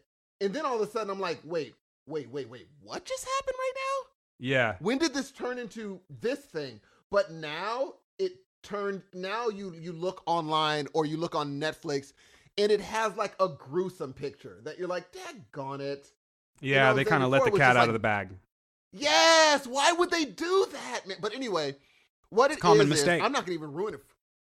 Look, if you see on Netflix now, it's not Martin Freeman on the front anymore. It's what you're gonna see is pretty much a zombie, which totally. And these aren't zombies because they are technically zombies because they do die and come back. So technically, no, they're not zombies because they don't die and come back. So these aren't zombies. They're technically sick. Zombie-like. That's what they are. Yes. It's a 'Cause- so they're pandemic not- is what we're it's not talking a about. zombie movie. Yes. Yeah. There we go. And so what it is we're dropped right in the middle of this pandemic that's happened. I believe it's in Australia. Yes, it is. And he's dealing with trying to with a family. He has a wife and a kid. Martin Freeman has a wife and a child, and they're pretty much navigating this new world of sick people. And it's so interesting because they start out in a totally different way than how it ends. And I know that you're like, well, that's what movies do. No.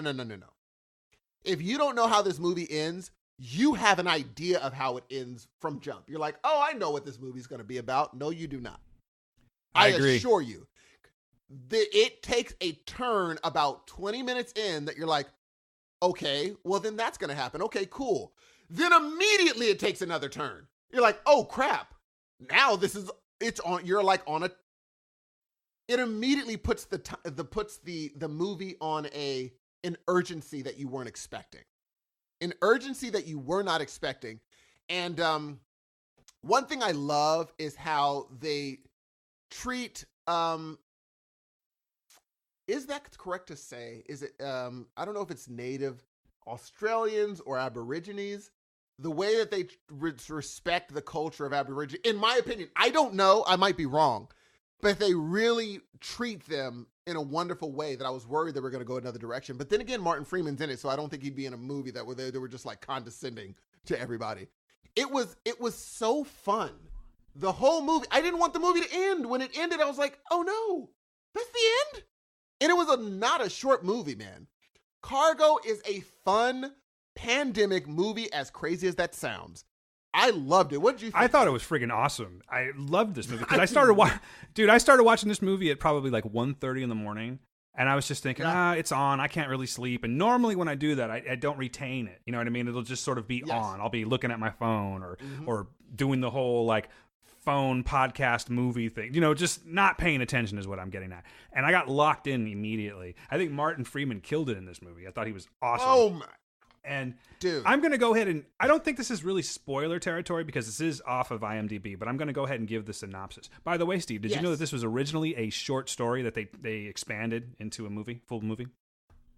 That is really hard to do. They did a great job. And from what I'm seeing, seeing, did a really good job.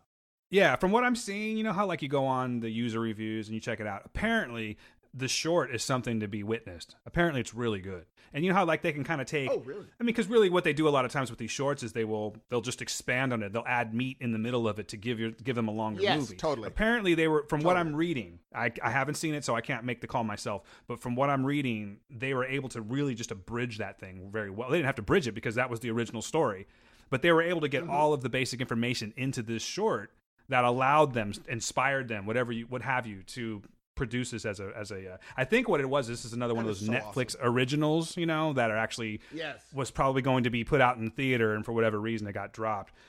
Netflix came along, said I'll take that, and I think they got a winner on their hands, man. I really, really like this movie. Yes! But what I was getting at is, I'll go ahead and read the synopsis because it does kind of tell you everything without telling you anything. It says, stranded in the midst of a zombie apocalypse. Now, see, they fucked up there. They shouldn't have said that. Yeah. But we already said it, though. Because it started off like when I saw apocalypse. It. No, it's real. Yeah. Well, is it? Maybe it is a little bit. I don't know. Because they don't die. You don't. Do they die? Because it doesn't. It looks like they transfer into this way of life. They don't necessarily have to die. I don't recall ever seeing like any. Yeah, I don't recall there ever being anything where like you were focusing on a heart stopping. Yes. But since we've already gone, and they alluded to yes. Yeah, I think I can actually explain this fairly well without really giving any spoilers. Okay. I can break the premise down a little bit here, but I'll read what this says, and then you let me know if I need to expand. So basically, it says, stranded in the midst of a zombie apocalypse, a man sets in motion an unlikely plan to protect his infant daughter. So as I'm reading that, I realize that there's things that we can't say. You know what I mean? Mm-hmm. I think that anyone that's seen enough of these movies can kind of put two and two together. But like Steve's saying, what you expect to happen is not at all what happens. And it's just this really cool. It's like a struggle movie. We're trying to figure out. It's a time limit. We have a 48-hour time limit on this thing. Once you're infected, you have 48 hours. And Martin Freeman has to do something with his child, as it says in this, synopsis. He has to get her somewhere to safety. I won't say why, but that's pretty much the premise of the movie. But it's just the way that they handle it, and it's the situations that they get in. Much like, say, something like Walking Dead. We're going to go ahead and call them zombies for the sake of argument here and for the sake of the story. But the zombies, even though they are, fully featured in this movie, they are, again, the backdrop, much like Walking Dead. Yes, the zombies are happening. Mm-hmm. Yes, there are, if you get bit, that's your ass or whatever. But it's more of the humanity thing. It's another one of those humanity in the midst of a zombie apocalypse movies. And the way that it's done is awesome. There's a part in the movie, there's some heavy-hitting shit in this movie. I won't go into it, but there is a certain part of the movie where it deals with a family that he encounters at the beginning of the movie. And that's all I'm going to say about it. But that was deep. Like, that whole transaction at the end of that movie, dude, I was like, oh my God. And then picturing myself being in that. Totally understood. And, yes, totally, absolutely. But picturing myself being Martin Freeman in the distance, hearing what's going on, that's some heavy shit. I hope I hope I never have to do that, folks, is what I'm saying. Yes, I don't really want a zombie apocalypse, but if we do get one, I don't want to have to be in that particular situation because that was rough. People do some really desperate things, apparently, when the zombie apocalypse comes. Not the zombie, folks, the zombie. When he runs into them in the beginning, I was that other family. What they did in the beginning, I'm like, I get it. Just keep moving. Keep on moving, because you just don't know. He sent a clear message to him real quick. Yes, dude. And and you could tell how in this movie, it's next to impossible. The way that something happens in the beginning, you realize it's almost unavoidable. Unless you just absolutely, it's almost an unavoidable end, a conclusion to what's going to happen to you. And I thought Martin Freeman was not in a Netflix movie. He was in a movie. He took it absolutely serious. He took it totally serious. There was a part I super teared up at the end, and it wasn't what you thought. It was, I'll just say there was a smoke. Somebody comes out of smoke. At the end. That part was awesome with the Aborigines. Oh my gosh, dude. When I saw Martin Freeman and his reaction, his situation, I just, my throat got, dude, it was. He's crying right now, ladies and gentlemen. Look at him. It was so absolutely heartbreaking. It was heartbreaking knowing, hey, look. This is the world we're in. This is what you have to do, whatever the deuce. But knowing that this is an ending that they earned. It was real.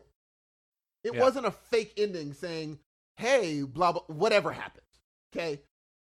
This was an ending that was earned, was real, and I just adored this movie. I didn't say anything about it because I just didn't, I literally I don't know why I didn't text you immediately. It was like, hey, watch Cargo. It was one of those movies where I had to sit there for a while and just be like, what I just watched right now? Wow. Whereas I was like, I didn't know you'd seen it. And that's why I was like, I got to tell Steve about this one like immediately because this is obviously right up your alley, So but what I liked about this one, you see it sometimes in zombie movies, but I liked the fact that it's post, I don't want to call it apocalyptic, but post zombie apocalypse. And it's clear that there's government involvement in it, not like they caused it, but they were doing things they basically invent kits. They have these kits that they distribute. Yes. Because the government's well aware of what's going on, and I'm not going to say what's in the kit, but I just liked it that it wasn't put in a setting to where it's like, we don't know what's happening, we don't know the cause of it. Even though they kind of don't know, they seem to have an understanding of it, and that understanding is like, we're screwed. Like, this is just what's going to happen at this point. And I liked that they had these special kits that they did. Like, okay, if you get in this situation, that was really cool. Then this is what you need to do. And the way that they kind of detailed the main instrument in this kit, I was like, ooh, yeah, that'll do it. That will do it for sure. And the thing is, the hard thing is, the cool thing is, this is how it would happen. It wouldn't be like, oh my goodness, millions of hordes are overrunning no. It would be, this happened, it was contained in certain areas of the world, it's contained, and this kit is what happens if you get sick, this is what you do. But in the outback, there is no containment. you are kind of being like, let's try to get to the closest metropolitan area as possible. But getting there is not an easy feat when this is what you're facing everywhere. Right. It does, so you might as well be on another planet if the nearest metropolitan place is safe. So what? You might as well be in the middle of, because you also have people working against you. People turn into who they really are when it's when it's going on like this, where it's like, oh, I can be who I really am and just kill people. Yeah, there's no rules. So even people aren't your friend. Yes. So like if I was in Madeira and all I had to do was get to Clovis or get to Fresno to be safe, I might as well be on another planet. Those are the two surrounding cities of our city, by the way. Yes. To about 15 miles away. But getting 15 miles here and all that happens in between that 15 miles it would be a work of incredible fortitude for me to get here. So I love how they're just like, yeah, it doesn't matter where the safe places are. It's impossible to get there because of everything in the middle. I mean, and dude, this isn't a ruining. You know what the creepiest part for me was? What's that? Them having their head in the dirt. That crap yes. freaked me out, dude. Yeah. And they never explained why. I did not I like know. that. I kept waiting for that. It's like, is this some kind of weird incubation period or something like that? And they never touched on that. It was so effective.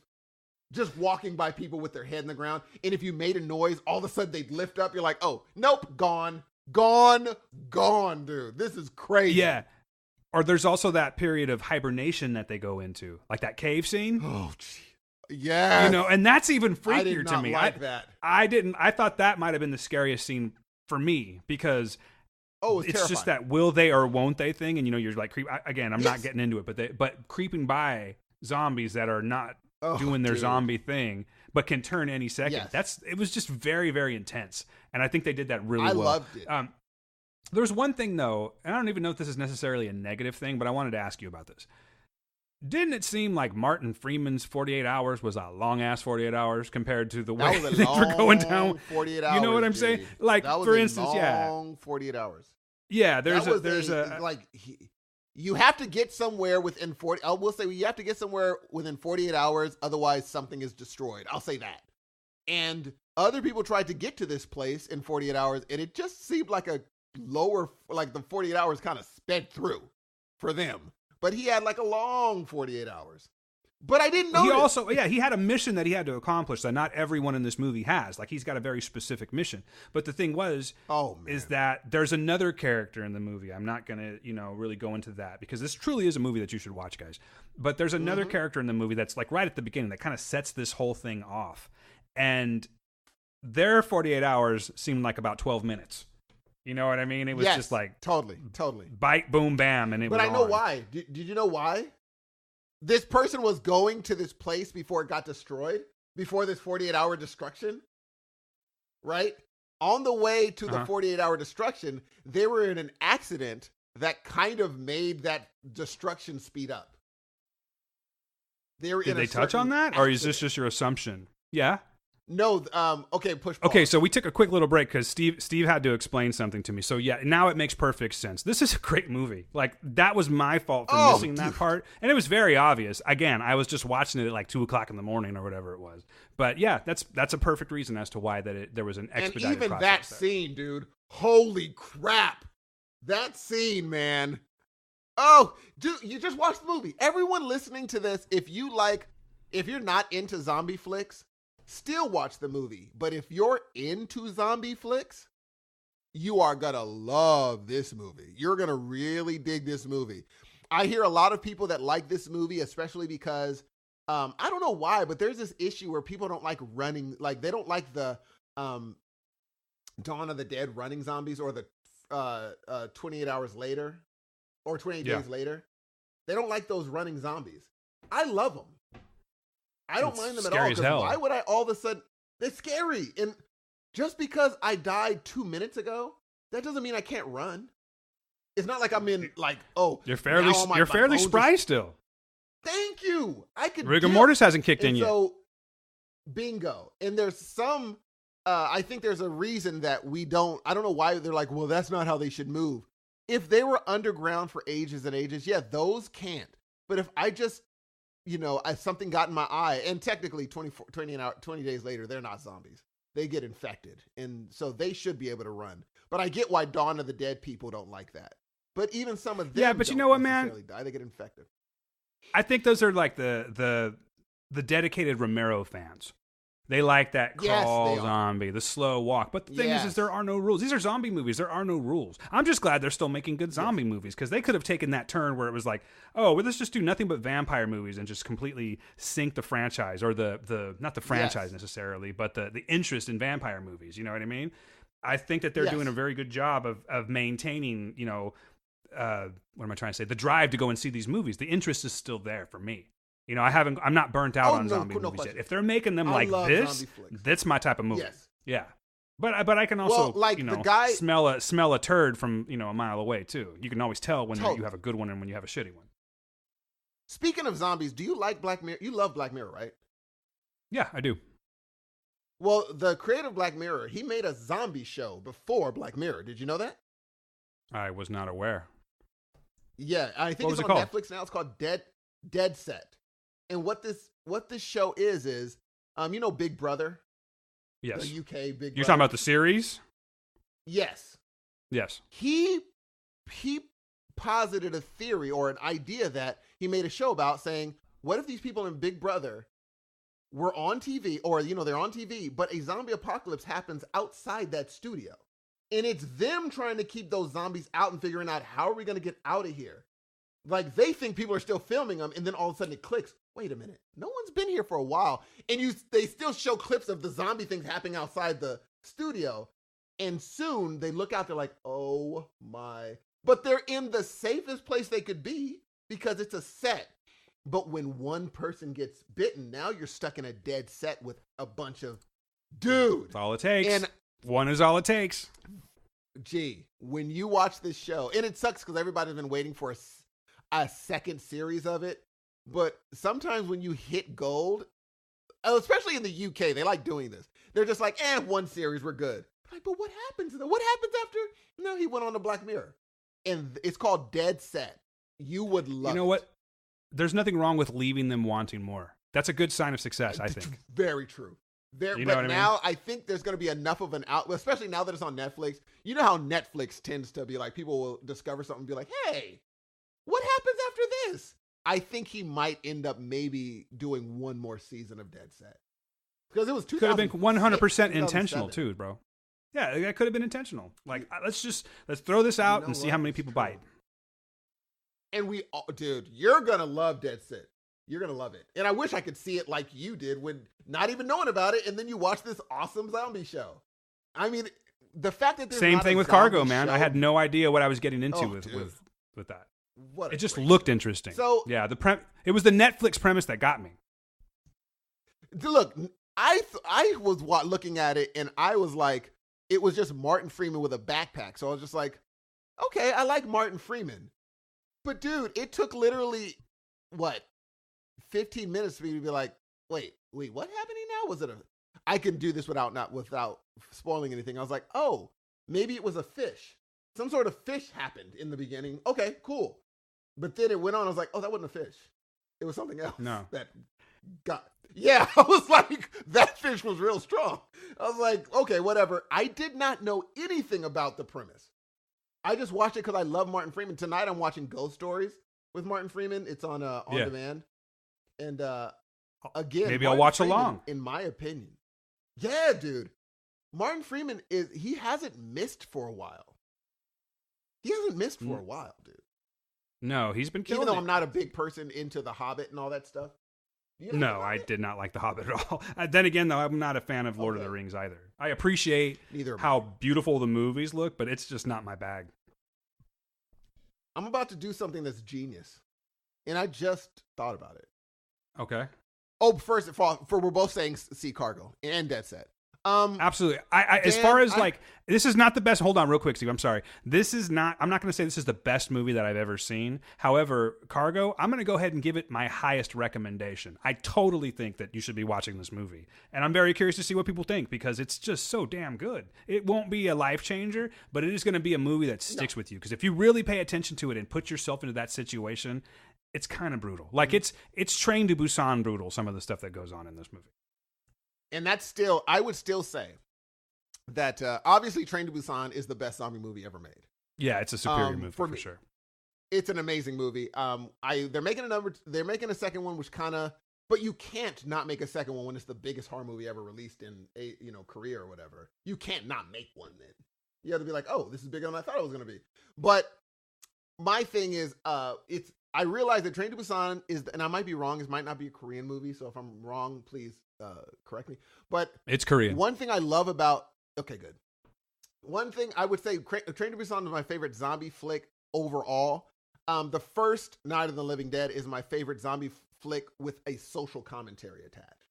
Like the social commentary attached to it is just genius, especially for that time. It's insane. And even watching it now, I'm like, how did he get away with this?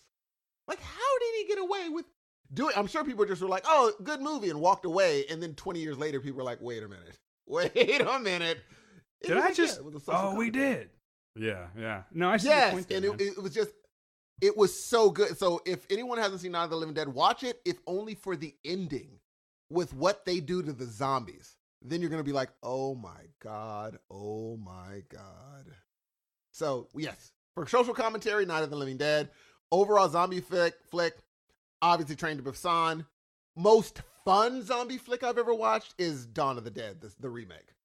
I would go Zombieland. It was the most fun. Ooh! I saw your face. Yeah, I love doing this on Skype, man. It cracks me up. I would have to say that's a more fun movie myself. But I love... That is so fun, dude. I love Dawn of the Dead, though. I love them both. And I think I like the James Gunn one a little bit more just because it was a little more fast-paced. And it wasn't it wasn't as dated. I'm pretty sure that was James Gunn. Yeah. I didn't know that. Now I'm always doubting myself, but I'm certainly going to have to check that out now. I did not know. That is really, that makes, if that was Gunn, that makes so much sense. I really hate that, here's what I loved. I hated that there wasn't a sequel, obviously. It just drove me crazy. What happened? Oh, no. I was right. I'm sorry. I didn't mean to interrupt you. But yes, there is James Gunn involvement, but it was written by George A. Romero, obviously, and then James Gunn adapted the screenplay, but it was directed by Zack Snyder. Oh, it was Zack Snyder. You're right. But I knew there was some kind of James Gunn involvement. That was a great job by Zack. You know what? And now I see why people thought that he was going to be good at other things. Not so much. And he's not bad. He knows how to make an amazing set piece. I'm giving him Watchmen. I don't care what you say. Snyder gets Watchmen. I love that movie. It's just all that other shit. That's not so popping. It was. Wait a minute. Okay, wait, dude. Let me make sure. I'm not going to say this stupid thing. I want to make sure, because if I say, this is one of those things where if you're like, didn't he direct this? And it wasn't right, people are going to be like, oh, why would you even think that? Wait a minute. So, okay, yeah, I was right. He did do 300. Zack Snyder? Yeah, so that's another one that he destroyed on. He created a whole genre of that kicking slow motion thing. So he was on an upswing, Jay. Can I tell you something about that movie? Yeah, I thought it was really cool looking. Really cool looking. Not one of my favorite movies. Not really all that impressed by 300. I'll be honest with you. I mean, I dug all the violence, and like I said, I really liked the presentation. It was a beautiful movie, and it did some things that I'd never seen before. But yes, not really one of my favorite movies. Like, I don't really appreciate Gerard Butler like a lot of people do, and I get it. This is Sparta, but it just wasn't something that really resonated with me that much. And I felt like I was the odd man out. You know what I mean? Yes. I mean, I thought it was a very, like, the color he put onto it, the slow motion effects when they kick and then slow. I thought that was slick.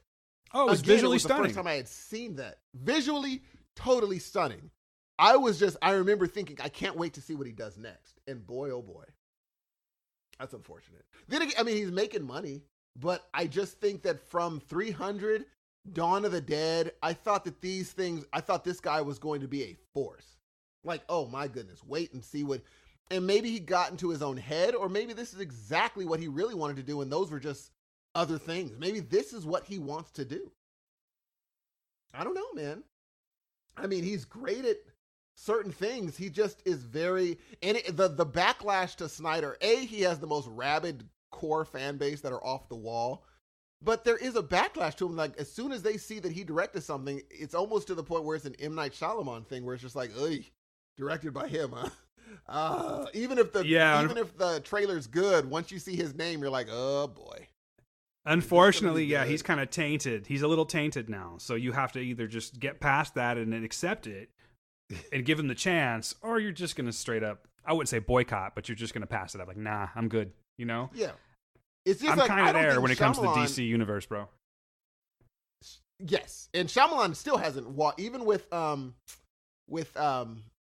what was the recent movie with Split. Joseph Gordon-Levitt? Even with Split, I don't think he's washed the stink off. Joseph Gordon-Levitt. Am I missing one? Joseph Gordon-Levitt wasn't in Split, so is there another? Are you talking about James McAvoy? Or is there a movie that I'm missing? James McAvoy. Sorry, James McAvoy. It's cool. It's cool. Maybe I missed one. I get them confused sometimes.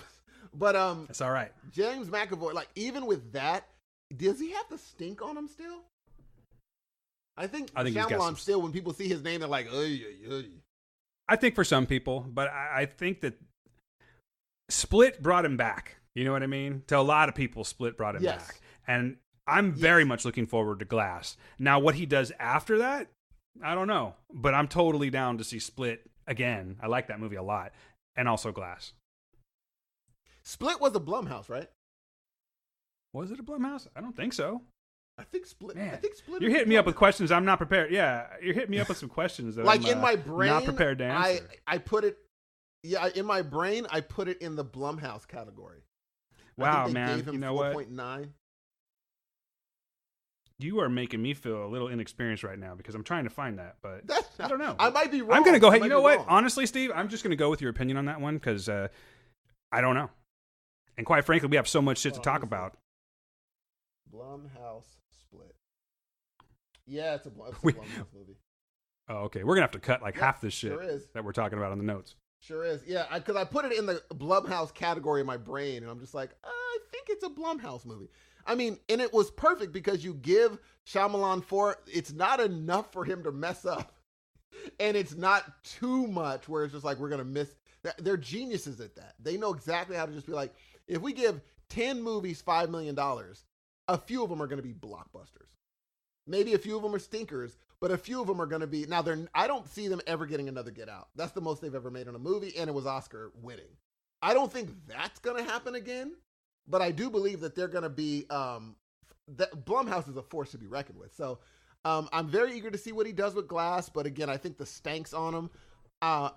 Just because of Dawn of the Dead and 300, I hope Zack Snyder washes the stink off him too. I really do. Well, he's got a lot of stink on him right now for many reasons. He does, dude. And people. That's a lot of stink. I mean, that's a lot of funk, G. That's tough. But, anyway, so yes, go see Cargo.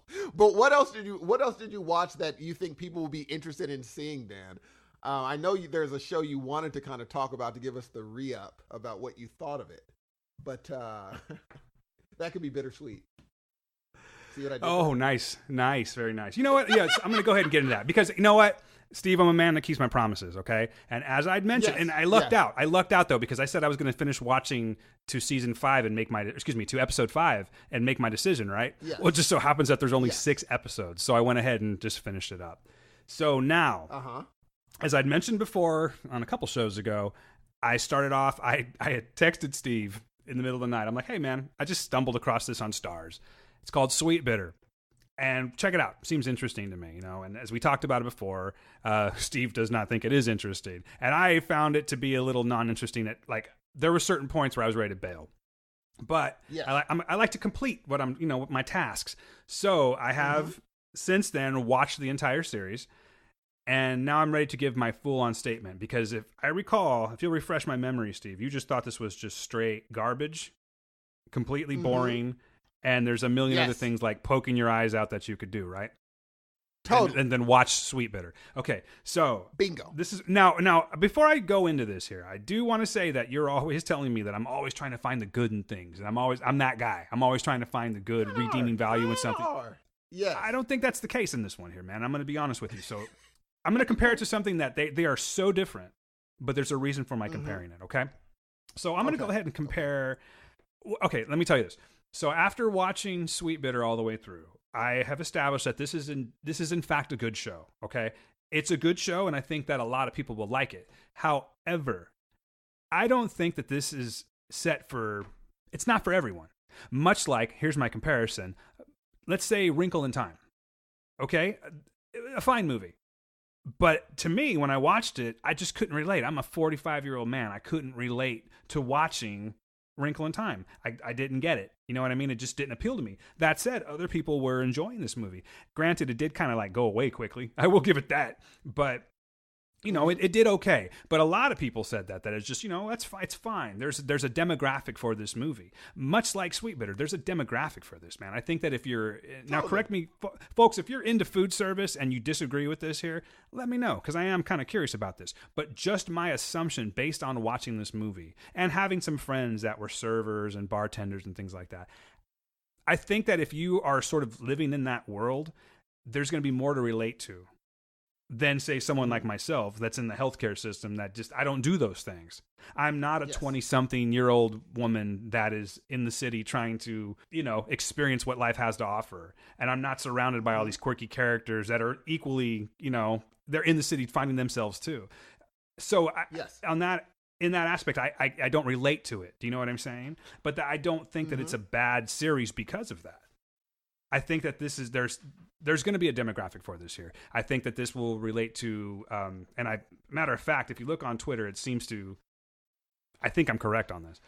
I think that it relates to 20-something females and probably males in the food service. You know, there's just certain characters that are so strong in that the people that are into wine may appreciate this for some of the references that it gives. Okay. So I think that there is definitely a demographic. I think you'll see a season 2. And I think that people are going to watch the shit out of it. Now, I don't think it's going to just go global and everyone's going to be talking about this. This isn't going to be Sons of Anarchy. I mean, granted, it's a completely different, but you know what I'm saying. It's not going to be that series that just destroys everything. But I definitely think that it will be successful, and I think that there's certainly a demographic for it. So I can't say that it's a bad series just because I don't relate to it. So I went and I did my homework and I watched all the way through. Gail kind of like rolled her eyes at me because like I'm gonna keep watching this, and she was just like, yeah, go for it. But she did watch the last 2 episodes with me. She could have got up, she could have left, but she didn't. It wasn't bad.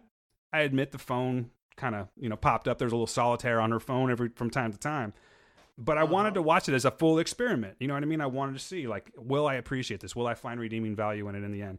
And I mean, I think I did. For the purposes of this conversation, I think I did. I think there's definitely people that are going to like this. I know for a fact that one of our listeners, matter of fact, she just tweeted something. I think it was either this morning or last night, but one of our listeners, Melissa, loved the show. She actually, I'm giving her a little bit of props because she actually mentioned us because we talked about it. So she was excited to listen to it. Whether or not she was still excited when she heard our review is a whole other story. But like following her, I saw it on the timeline. She actually liked the whole thing. So again, there's a demographic for it. I can't call it a bad show. I will call it a good show. Okay. And I'll recommend it that I think people should make their own opinion on this and watch it on their own. You may not like it, but you might. And it's certainly not a bad show. It's not poorly written. It's not, poorly shot. It's just, I see your face. I see what you're saying there, man. But again, come on, G. But I'm going to stick with my original argument. It ain't Monster Project, bro. You know what I mean? That is just in my... Okay, here's what I'm just saying. Gee. And I never got any results. So you know what? So, you guys could have done a little bit of homework. All this shit is free. You could have watched it. So thanks for playing along. I'm a little disappointed in all of you. That means with that same theory, nothing's poorly written then. Nothing in the world's poorly written. It's just not for us. That's not true. No, it's not true. I see what you're getting at. I see why you're saying that. Yes. But I can see I can watch something. Again, I'm sorry to keep bagging on this, okay? I really am. But in my opinion, I'm going with Dan Ramirez's opinion. I think that as a whole, and I keep using this just, I guess, to prove my point, but I think the Monster Project was just absolute shit. I do. I'm sorry. I know you liked it. No, I get it. The writing, I'm not saying it was a wonderful, but here's when, okay, Monster Project is a thing, okay. But when we go onto cable television, and this is supposed to reflect the real life, as close to reality as you can get, of a woman that comes to New York to be in the service, or to, chase whatever dream. Find herself, man. She's chasing her dreams. You think the dialogue is, because that's writing, right? You think the dialogue is realistic and good in Sweetbitter? Yeah. I think so. Oh, come on. I just, again, dude, you don't run with those kind of circles. I don't run with those kind of circles. So who are we to say that it's not accurate? Do you know what I'm saying? So in other words, anything that we don't know about could be accurate. It could be a good show. If you want to go down that, if you want to take that argument just for the sake of arguing, then I see your point. But I still think, I mean, listen, I could go to Twitter right now, put in #Sweetbitter and see what people say. Obviously, there is an audience for this. You know what I mean? Now, I will say one thing about the show. Every single character on the show is stronger than Ella Purnell, who plays Tess. Like, the main character, every single, like, seriously.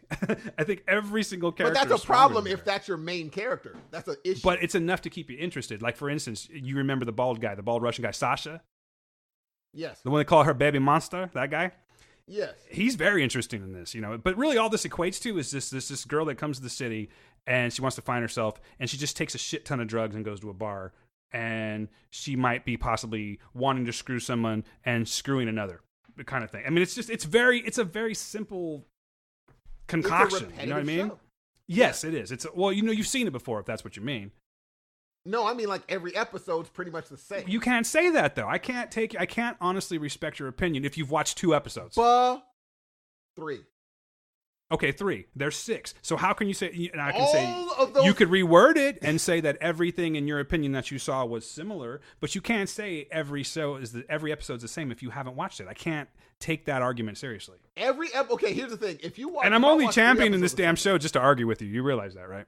But there's only, if you have 3 episodes and those 3 episodes are the same, and then someone's like, "Yeah, but the next one," you're like, "Really, Jay? Really?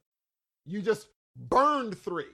And you expect me to continue with? I'm going to tell you that when I watched when I watched episode 1, I went, okay, let's see where this is going. I'll watch episode 2. Okay, kind of the same, but I see we're going forward. This is where enter Steve Hudson. I text you in the middle of the night. Yeah. Check it out. The very next episode was super stagnant. It was just stagnant. It really was.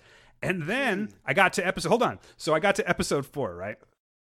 And that's when I realized, okay, all right. I found it silly. There's a certain part in episode 4 where she goes over to, that girl Simone, the one that's all into wine and everything like that. So Tess goes to her house, and she's just like, it's really lame, kind of. She's hanging. I'm arguing against myself, but I'm going to go ahead and go through this. So she's like hanging at her apartment, and she like, there's all these flowers that she gets sent by somebody, and she's like, this person that keeps sending me these things. And there's just this really silly scene where Tess is like, well, then I'm just going to rip up all the flowers. And they have this little girl thing where they're just ripping up flowers in her apartment and acting silly. And then they're getting drunk off wine, and then Tess falls asleep in her tub. And it was just like, okay, I'm not the right audience for this. That's where I immediately stepped in and went, okay, I'm not the right audience. That's really all it is. Yeah. But I can't call it a bad show. I just can't. Okay, that's and that's okay. You are 100% free to disagree with me. I'm just telling you. No, it's not that. It's just like, in your theory, there's no such thing as a bad show. Then no, that's not true, because there are lots of shitty shows. With your theory saying it's just not for us, well, then that means that if a show sucks, it'll be like, it's not for me. Well, no, but I'm not fucking Gene Siskel either, or Roger Ebert, or I'm not even a credited movie critic. I'm just telling you that I have. I've watched enough. You're absolutely right. Exactly. But as someone that watches, a shit ton of television and movies and things like that, I'm just saying personally, I don't find it as bad as that. And that's just my opinion. But really, when it comes down to it, who the fuck is Dan? You know what I mean? It's just my opinion. Understand that, but it went from you're not fine. Here's the thing. First you say it's not that bad, which is okay. Yeah. But then you say, oh, here's what it is. This is ridiculous, and it's not for me. Is it not bad, or is it just not for you? Do you think it's good? I don't think it was bad. If that's what you're asking me. I don't think it was bad. I think there were elements of silliness in it. That's what I in was looking for. Okay, if I needed to word it better, that's fine. Okay. But no, I don't think it's a bad show. know. That's why I said I think that you will see it resurface again. You'll get another season of this. If it doesn't, in fact, I'll be surprised. But they're not, you know what, there's not a dude, obviously this wouldn't happen in real life, but there's not some dude sitting around going, what would Dan Ramirez like? I'm going to write this shit just for him, and this is going to nail it. He wrote it out, and people are digging it. That's all I'm saying. People dig this show. Yes. You don't like every single show in the world. People dig everything. But people dig everything. There's not a show ever created that no one dug. Not one. So if we use that theory, everything's great. Because someone digs it. I'm sure we could, if we really put our heads together, we could find something that everyone unanimously kind of said, this is garbaggio. Someone likes everything. Everything. There's going to be one person, 2 people, 3 people that like something. But my thing is it good, objectively good? Yeah. Or is it not? And that's my thing. If I use the same, because that's it's what I was all looking subjective, for. You to say, bro. oh, it's not bad. Then I'm like, okay, cool. I thought you were saying it's just not for me. But if you're saying it's not bad, well, then that's totally cool. If you say it's not bad, okay. I'll put it another way, because you see me looking at you, right? I'm clearly smiling, so don't take this the wrong way. I think you're just in this, but I do think you're in this for the argument. Do you know what I'm saying? I do. I can see the look on your face. I see that mischievous smile on your face. No. I was looking for you to say that you dug it. Then I would leave it alone. But if you were saying, I don't dig it, but it's not for me, I'm like, well, that argument doesn't work. But if you're like, I dig it, then I'm like, okay, no problem. No. I'm just saying I didn't hate it. But there's clearly a crowd that will relate with this more than I do. I'm not in food service in New York, working at some snobby ass restaurant. But they're, fucking popping Molly every 4 seconds. See, you know what I mean? Using a pointless caveat. I think you're using a pointless caveat then. Because if I'm watching Supernatural and I'm like, this show isn't good. However, I don't fight ghosts. And there are people that this is perfect for. But like, no, don't skip the caveat. Because if you do that, that means you're like, okay, I don't like this romantic comedy. However, there are people that ran away on their wedding day, and this might be perfect for them. They're like, no, you can say, is it good or not? You can't, because otherwise everything comes with that caveat. But if you're if you're pressing me to say either way if I think it's a good show or not, I'm going to be forced to say that I think it's a good show. Okay, because I feel there's an audience for it. That's all I'm saying. Gee, but that's not a good show. All I'm saying is by looking on, I'm using Twitter specifically, okay? Hashtag Sweetbitter. There are a lot of people that like this show.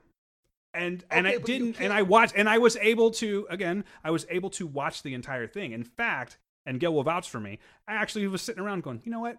I got to see how this pans out. So if you want to use that as fodder for your argument, then I think that yes, I think that I'm going to go ahead and say it. I think it's a good show. There we go. But in this episode, if you're telling me that pick a show, man, out of everything that we've talked about so far, yes, which one are you going to pick? I'm going to pick Cargo because it's just better. Totally. It appeals to me more. Do you know what I'm saying? It's more my wheelhouse. But the thing is, that's what I was looking for. Not because you're saying it's good, because apparently it's good because as an audience, that doesn't mean something's good. Just because it has an audience doesn't mean it's good. You have to take that out of the equation because people watch everything.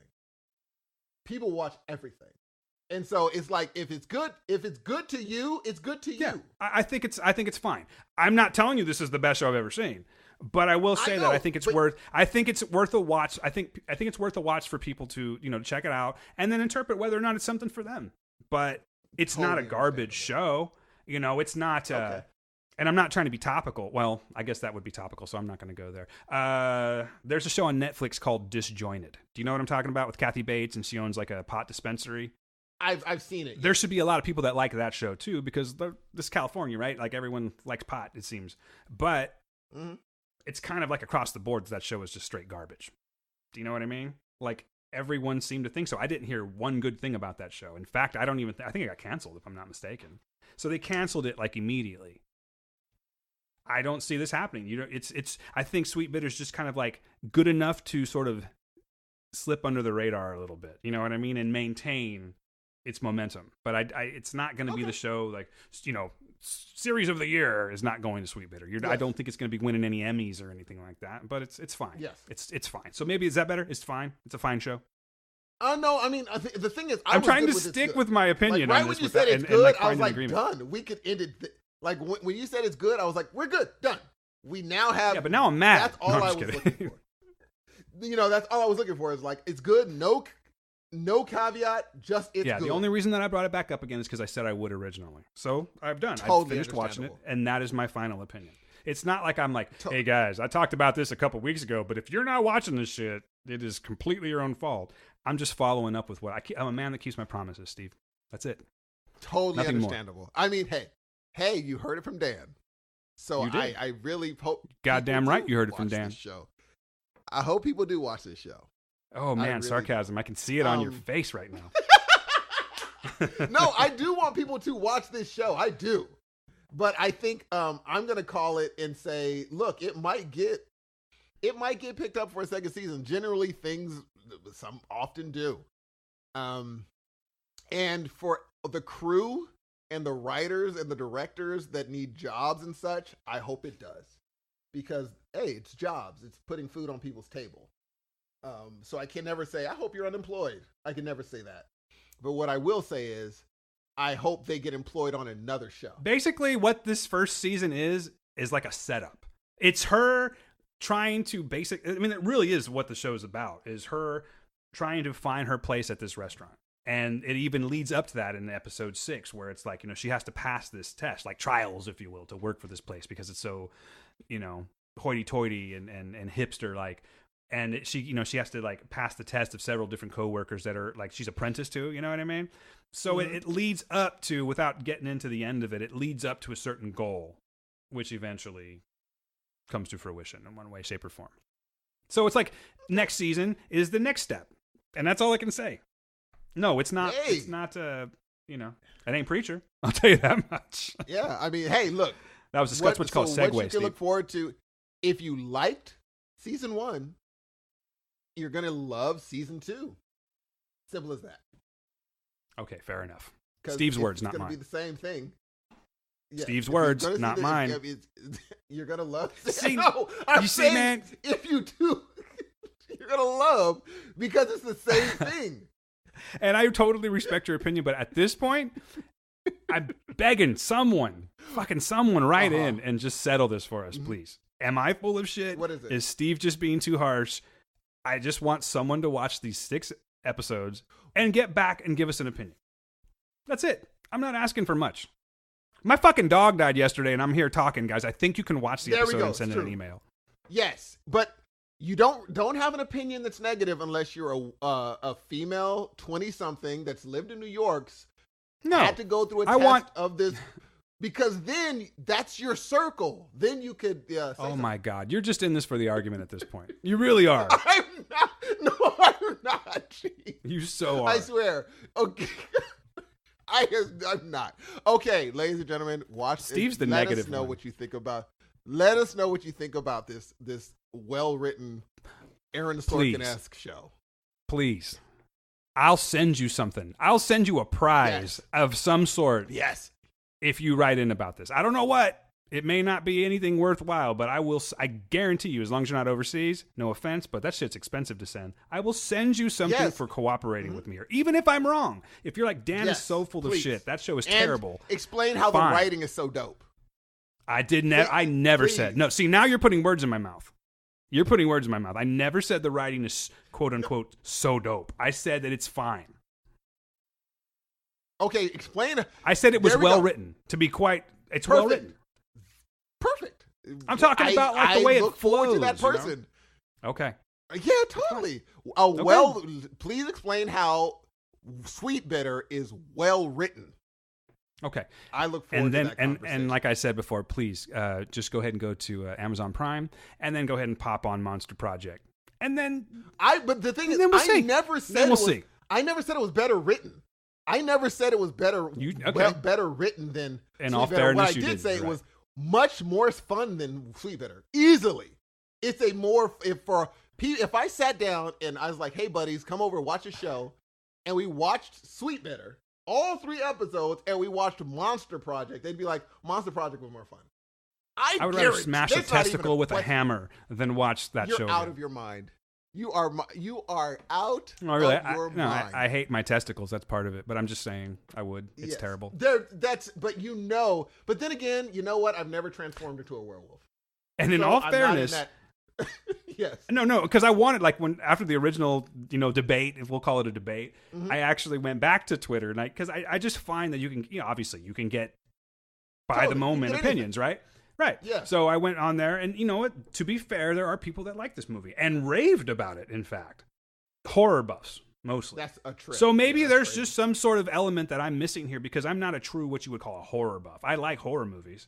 I love them, but I'm not. I don't go into it. You know what I mean? I don't have a bunch of fucking pictures of Romero all over my George A. Romero movies all over my wall or anything like that. I know why you didn't like Monster Project that much. I told you why I didn't like it. Have you ever interviewed monsters before? I will tell you, Steve, that personally, no, I have yet to interview a monster. So it's not your circle. But I'll tell you That's this. not your circle, Dan. Go ahead. It's not your circle either. Have you ever interviewed a monster? I'm just simply saying. You know what I'm doing right that's now? why. I feel like I'm interviewing a monster, talking to you asshole. That's why you didn't Jack like off. it. It's not your demographic. That's why. Goodness. But it is my Jesus. demographic. I like movies. I like horror movies, is what I'm trying to say. Do you like shows? Sure. Of course I do. Well, then this is your demographic too. Then that show is your demographic. You like because TV it's just shows. because Good it's a ones. show? You just said you like horror movies. It's a horror movie. I do. I like good horror movie. Not that abortion. And that's true. You know what? You did make it clear that it was a good show. I'm going to let it go. I did. That's all I'm saying. I just can't wait for someone to write in about how on my well-written the life, show is. I will send something to you. I swear to you. I won't even include Steve in the shipping. Just fucking humor me. Either way, I just want to know. Even better, honestly, please. would be like just pick up, see that thing in your hand that I know is on your hand?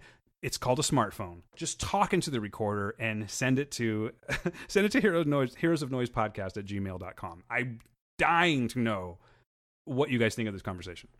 Better whether I'm yet, wrong or not. If you're that into this show, I would love to do some sort of Skype interview, and you and I can talk about how awesome this show is. Now you're fucking talking. I would all right. love to. Oh, I'm down with that. You want to be on the show? And Dan could be, please. Yeah. If you want to be on the show, that's even better. I don't even care if you guys gang up on me. I think it's a great idea. Yes. I will even watch the next 3 episodes to get my arsenal ready. Oh, well, aren't you a martyr? Aren't you? Blood, sweat, and tears to watch the next 3 episodes, huh, Steve? Gee, I mean, Lord have mercy, G. Lord have... They should just call Sweetbitter grass growing. That's what they should call it. Ladies and gentlemen, do you want to watch grass growing? I can't wait. Let somebody get on this show. Please, I'm go, baby. begging someone. Even if you don't want to be on the show, maybe a little, mic shy or something. Just send in an email, please. Someone. I know that we have listeners with opinions. I know this for a fact. Totally. And I'm not. And again, I just want to say, hold on. I just want to make sure that we lay the ground rules down. I am not saying this is the show of shows. I'm just saying it's a fine show. It's good. It's fine. You're saying it's good. It's good. It's a good show. It's fine. Yes. It's fine. Okay. It's good. Okay. It's great. There we go. And first of all, let me reiterate, every grip, every sound guy, every writer, every director, if this show goes forward, be in all seriousness, if this show going forward means you guys have jobs, you women have jobs, go for 18 seasons. I would rather that than you guys be unemployed. So all seriousness, I would rather this show go for whatever, as long as you can put food on the table. All seriousness. Where I'm making jokes here, but I know that this show equals jobs, and jobs equal wonderful things. So I hope you guys and women keep all your jobs going forward. Yeah, what he said. Yes, that's. I hate when people, especially. No, we're not going to do the politics today. We're not doing it.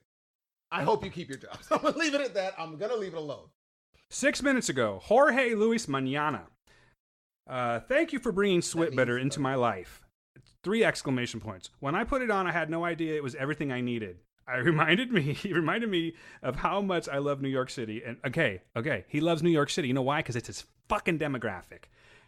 And the respect I have for the restaurant service industry. No, but that's what I'm saying. I'm saying that people that are But that doesn't make it a bad show. Let's see here. But here's one. Here's one, though, and I think you might be able to relate to this one. This one says, I'm only here for Simone. Let's see.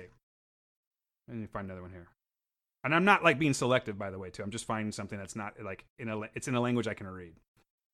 Because apparently this show's big overseas. A lot of this is just all, like, striking on, like... No, but this is... Are you looking on it? Gee. Dude, there's like 18 one-star reviews.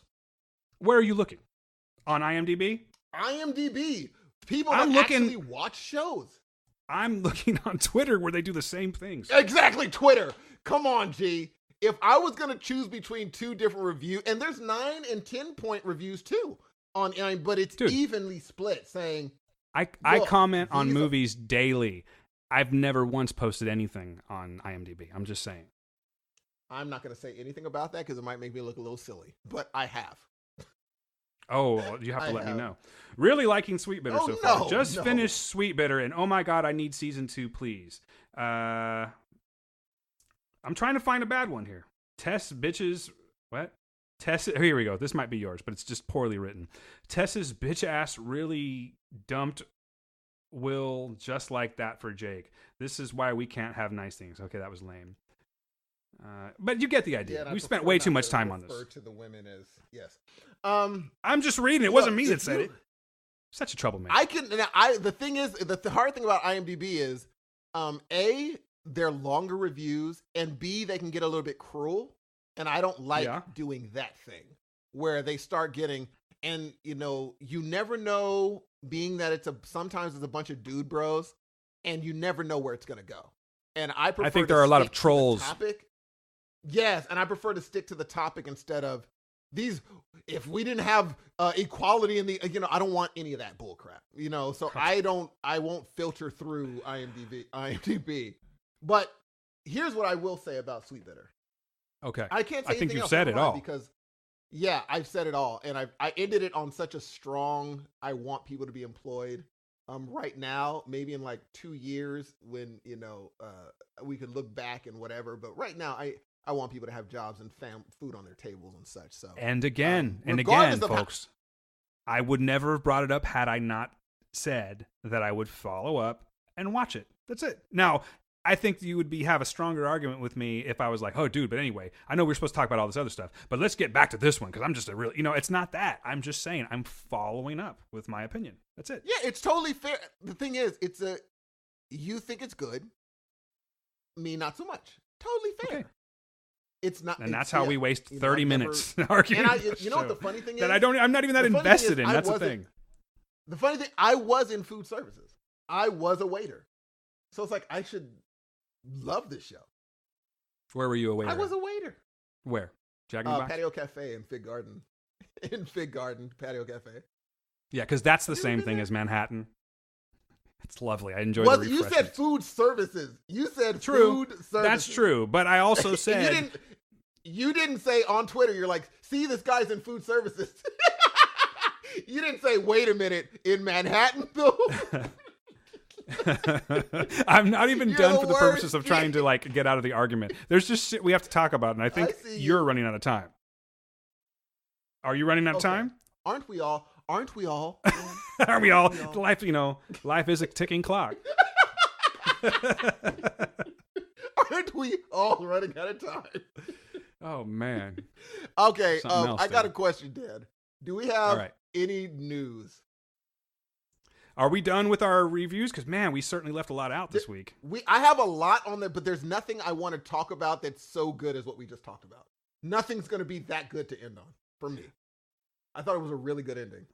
Well, I'm going to go ahead and do my part and give 2 more things that I feel are worth talking about, okay?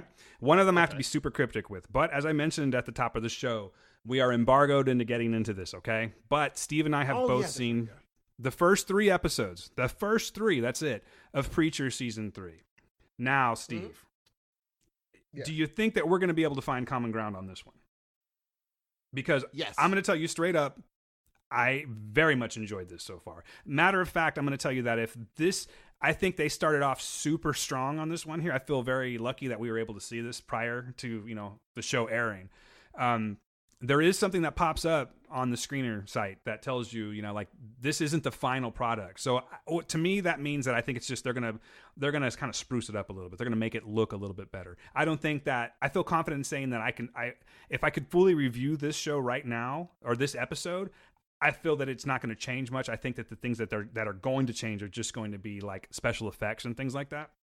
But I'm very much into season 3 so far. I'm happy about it. I think that it started off as strong. Would I say as strong? I think season 2, because I just rewatched the entirety of season 2, and I would say that season 2 maybe started off a little bit stronger as far as like smash, boom, bang, like just shit going down right away. Season 2 will definitely be the stronger start point. But I do think that, what am I trying to say? I think that it definitely was the right amount of oomph in it to get started. You know what I mean? And I think that the characters that Preacher fans are familiar with, as usual, it's a different world. It's a different Preacher universe. But I think that most people are going to be happy with this, dude. What do you think? As just not to mess up anything, just in case, I would just say I loved it. Can't wait to see what's next. Oh, don't be a pussy. Come on, man. We can talk about it a little bit. We can say things that we liked without, but we just can't get into specifics. But I can say, you just said you loved it. That's generic and weak. I think you should say something about it. That look you just gave me. I think Steve just thought, motherfucker right now. I really do think that's what he thought. Or mother flipper, whatever he would say in his head. Everyone is in. Okay, if you're a Preacher fan of the show, you're going to love what you see in the next 3 episodes. If you're a fan of the comic book, you're still going to love everything you see in the next few episodes because you've been watching thus far and you've gotten accustomed to how the show works. These next 3 episodes are the equivalent of someone writing a parallel Preacher show or a parallel Preacher comic in the vein of those characters, and they nail it. That's very well put. Look how well you just did. I'm proud of you right now, man. You did a very good job right there. Thank you. I'm going to agree with that, man. I think that if you were having doubts about season 2, because personally, there was a lot I didn't like about not a lot, but there were certain things I didn't like about season 2, and the fact that I thought they spent way too much time. And if this is just all nonsense to you guys because you don't, watch the show, there's a certain character by the name of Denis, and they spend a lot of time in that area. It all kind of makes sense why they're doing so, but personally, I thought they spent way too much time just on that set itself. And there is this whole topic of Jesse Custer, who's, if you don't watch Preacher, he's the I wouldn't know if I guess you'd call him a protagonist. I guess, kind of. He's looking for God. And he makes sure to tell you that about 4,000 times during the course of season 2. Everything is, where's God? I'm looking for God. You saying God? Where's God? You know what I'm talking about, right? That got really old. Mm-hmm. And again, I can definitely say that it's my true opinion because after watching it again, I'm like, okay, we get it. You're off looking for God. I think that they kind of like lost focus right there, and I think that they should have done more. They had Hairstar to work with. They had Humperdoo to work with. They had the whole Grail arc that they had to work with. And I thought that they sort of fell flat on that. I thought that the jail, the whole hell prison was pretty whack. Like, I just didn't care for it at all. You know? There was, I'm going to tell a quick little story. There was one actor, I'll leave it ambiguous, that is one of the prisoners in hell that was really making an effort. I feel bad because, they were working very hard to get attention drawn to them. However, I felt it was a little bit disingenuous. I've got to be honest with you. I think it was it was a self-promotion thing, and that's fine. But I didn't feel the character was even worth talking about. So I completely ignored them. And they had added us, I should say, on the word. They added us on Twitter. And the moment that season 2 dropped out, we got dropped because we didn't do anything. We didn't give them any love. But quite honestly, that particular character, who will remain nameless, didn't deserve it. It was really piss poor acting. There, I said it. Now, getting back to season 3. I'm just being honest with you. It was bad. It was really bad. And I even pointed out the person while I was watching it with Gail, and she's like, "Oh yeah, that's not good at all." It was just really bad. I'm sorry, but it's true. You can't. Don't give me one line the entire series and expect. What am I going to talk to you about? Remember when you said that one line? Can we go back to that for a second? Dan, Let's talk about that one line. Dan, yes, sir. Yes, sir. Maybe it's just not for you. Oh, kiss my ass. I like your throwback. You think you're real witty, don't you, Hudson? Look at you all proud of yourself, smiling and shit. I don't even know what to say about that. I'm just going to keep... You know what? Sometimes you just have to look adversity in the face and say, not today, adversity. Not today. And that's what I'm doing. I thought that was clever than a bug, yeah? Yeah. Pat yourself on the back. I was waiting for it. But, you know, the thing is, look, I was ready... Dan knows I was ready to dislike certain things. You know it. I walked in ready like, here we go. Bruh. In other words, he was Steve Hudson. Yes, I was going in ready to... I mean, within 5 minutes of the episode, it's over. Things get real fast. Real fast. 10 minutes.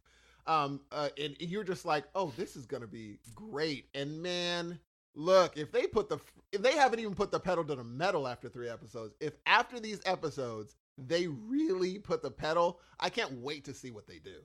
I mean, I'm looking forward. And if worst case, if this is it and they finish strong, I believe that could salvage the series. Yeah, that's a good point. I mean, they really start strong, not as rapidly as season 2, like I said, but when you get to episode 3, you're like, oh shit, dude. We're seriously going the right direction right now. And again, you know, if you've been following Preacher, you know you're not getting panel by panel Preacher. You're just not going to get it. You're going to get a completely different story arc, and they're taking characters that weren't there and adding them to characters that were, and it makes it a little bit different. Same thing's going on here.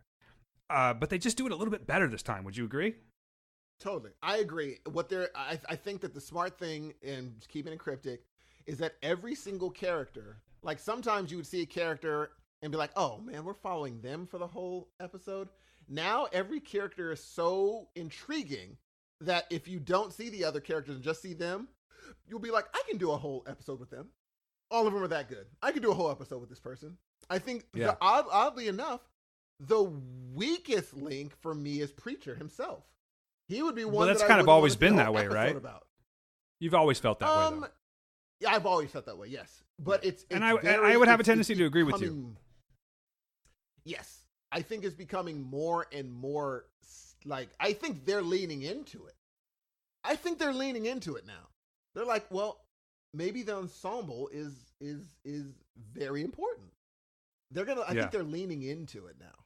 And, they're so good. I would dare to say that if I was the showrunner for Preacher, and, you know, you put your ear to the ground, you want to see what's going on and what people are thinking.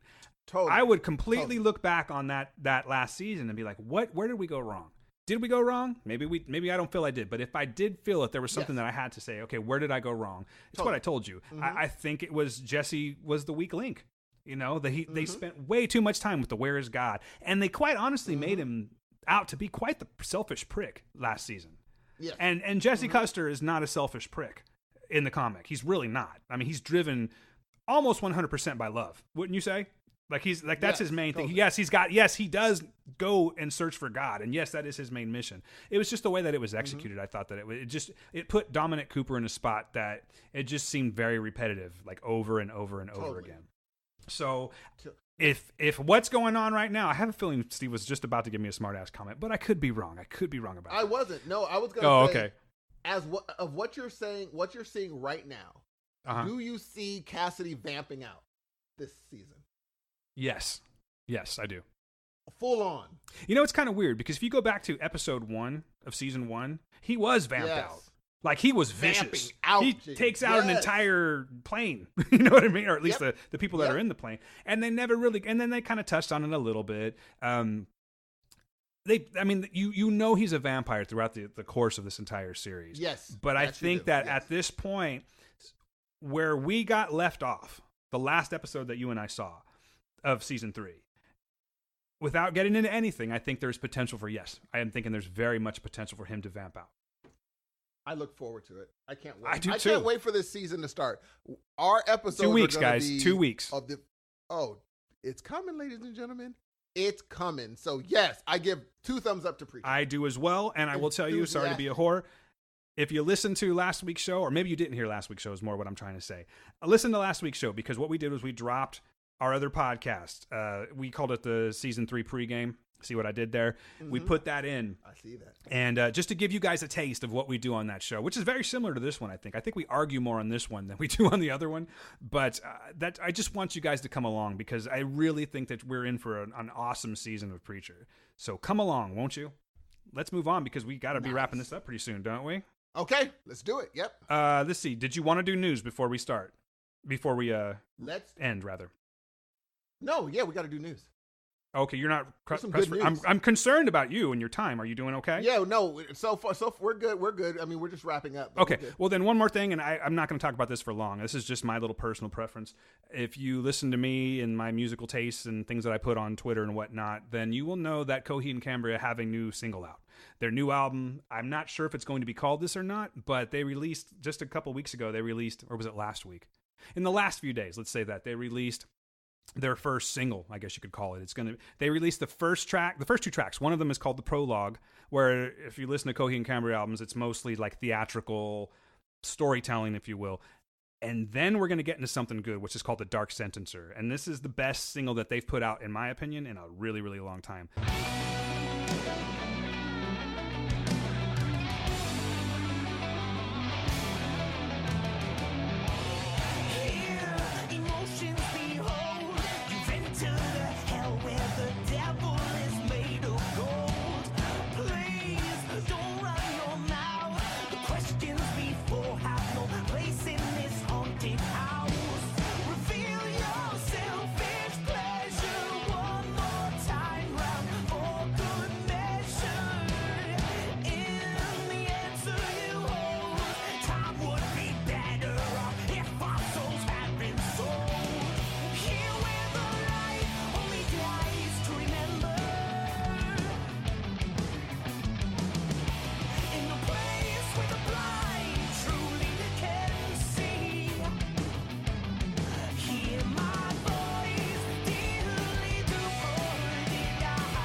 They're sort of back to their true form. If you know anything about Coheed and Cambria, they are definitely a band that embraces the concept album. And all of their albums, save for one, which was the last one they did, which was called The Color Before the Sun, are all based on something called the Amory Wars. And if you're into comics, they actually have Amory Wars comics. And each of their albums, they have so many now. I think they're on album 8, if I'm not mistaken. But each of their albums actually has, lore from the Amory Wars that goes with it. It's a very, very cool story. It's a little Star Warsy, but not too Star Warsy. But it's like I'm not saying that in a negative manner. I'm just saying there is a little bit of like the good and bad, galactic space, good and evil kind of thing going on with this here. But a super, super cool story. Claudio Sanchez, who is the singer of Coheed and Cambria, is actually a writer as well. And him and his wife, Chandra Eckert, have sort of revamped the whole series, and they put out a whole new series of the Amory Wars, and it's really, really good. So if you guys are interested in that, I will put up links to maybe the digital comic site or something, but I will put in some sort of Amory Wars reference into the notes. If you have not heard this new single and you are a Coheed and Cambria fan, or maybe you liked them back in the day, then get on this, because they are back to doing what made me love this band. And I just cannot wait to see what the album's going to come out like. I'm going to see them in August. I think, Steve, I'm actually going to be able to go with a sling on my arm still, because I think I'm still going to be on medical leave. So, yeah, that'll be good. I don't have to take any time off of work or anything like that. Boom, indeed, That's sir. dope. I have a feeling that they're going to put out an album that really reminds me of why I love this band so much. So, again, the band is Coheed and Cambria. The single is called The Dark Sentencer. You can look it up on YouTube. It's there. It's fucking awesome. Check it out. Okay, but what I will say about Coheed and Cambria is I'm not their demographic, and I listened and I could tell that they're awesome musicians. So for the musicians out there that want to hear good musicianship, check it out, because I'm coming from a totally different side, and these guys are good musicians. They're Solid. Fantastic. Yeah.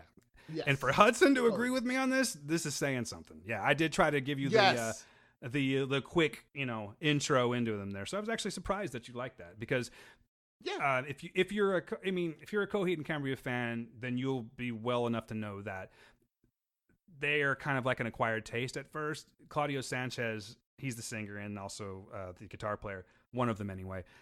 He has a very unique voice, and if you're going to be like very close-minded about it, a lot of people say he sounds like Geddy Lee from Rush, high-pitched, and he was very high-pitched at the beginning.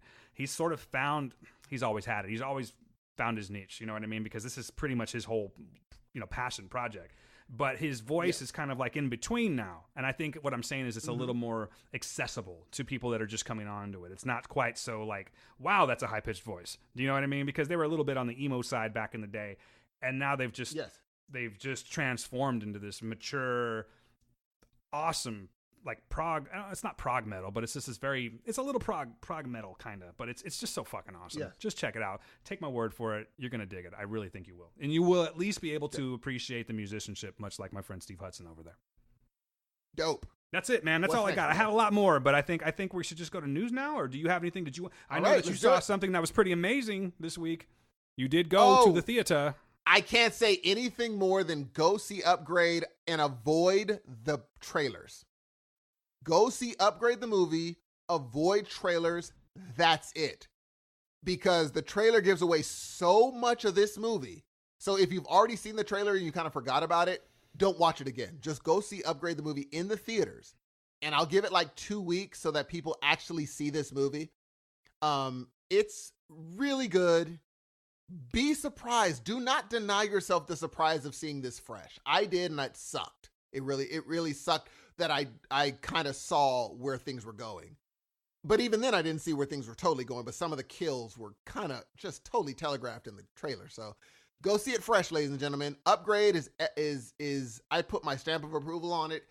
And for those who have seen the trailer, it's better than the trailer. Go see it. Also a Blumhouse movie, yes? Yep. They're on point. They seem to be. I want to see Hereditary. Anyway, go ahead. No, I mean, I do too. But no, I was just going to say that, yeah, it does seem they should have been a little bit more cryptic with the trailer because you do get everything right there. You know what? I mean, and I don't feel like I'm really, I'm only going to say this, and I'm not going to go into it just for the sake of, being non-spoilery about it. But there is there's an AI component to this movie that goes by the name of STEM. Mm-hmm. I would have been happy if I didn't know that. I think that they shouldn't have said that.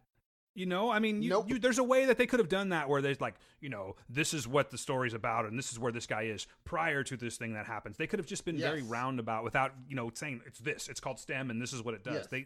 That's where I think they kind of failed.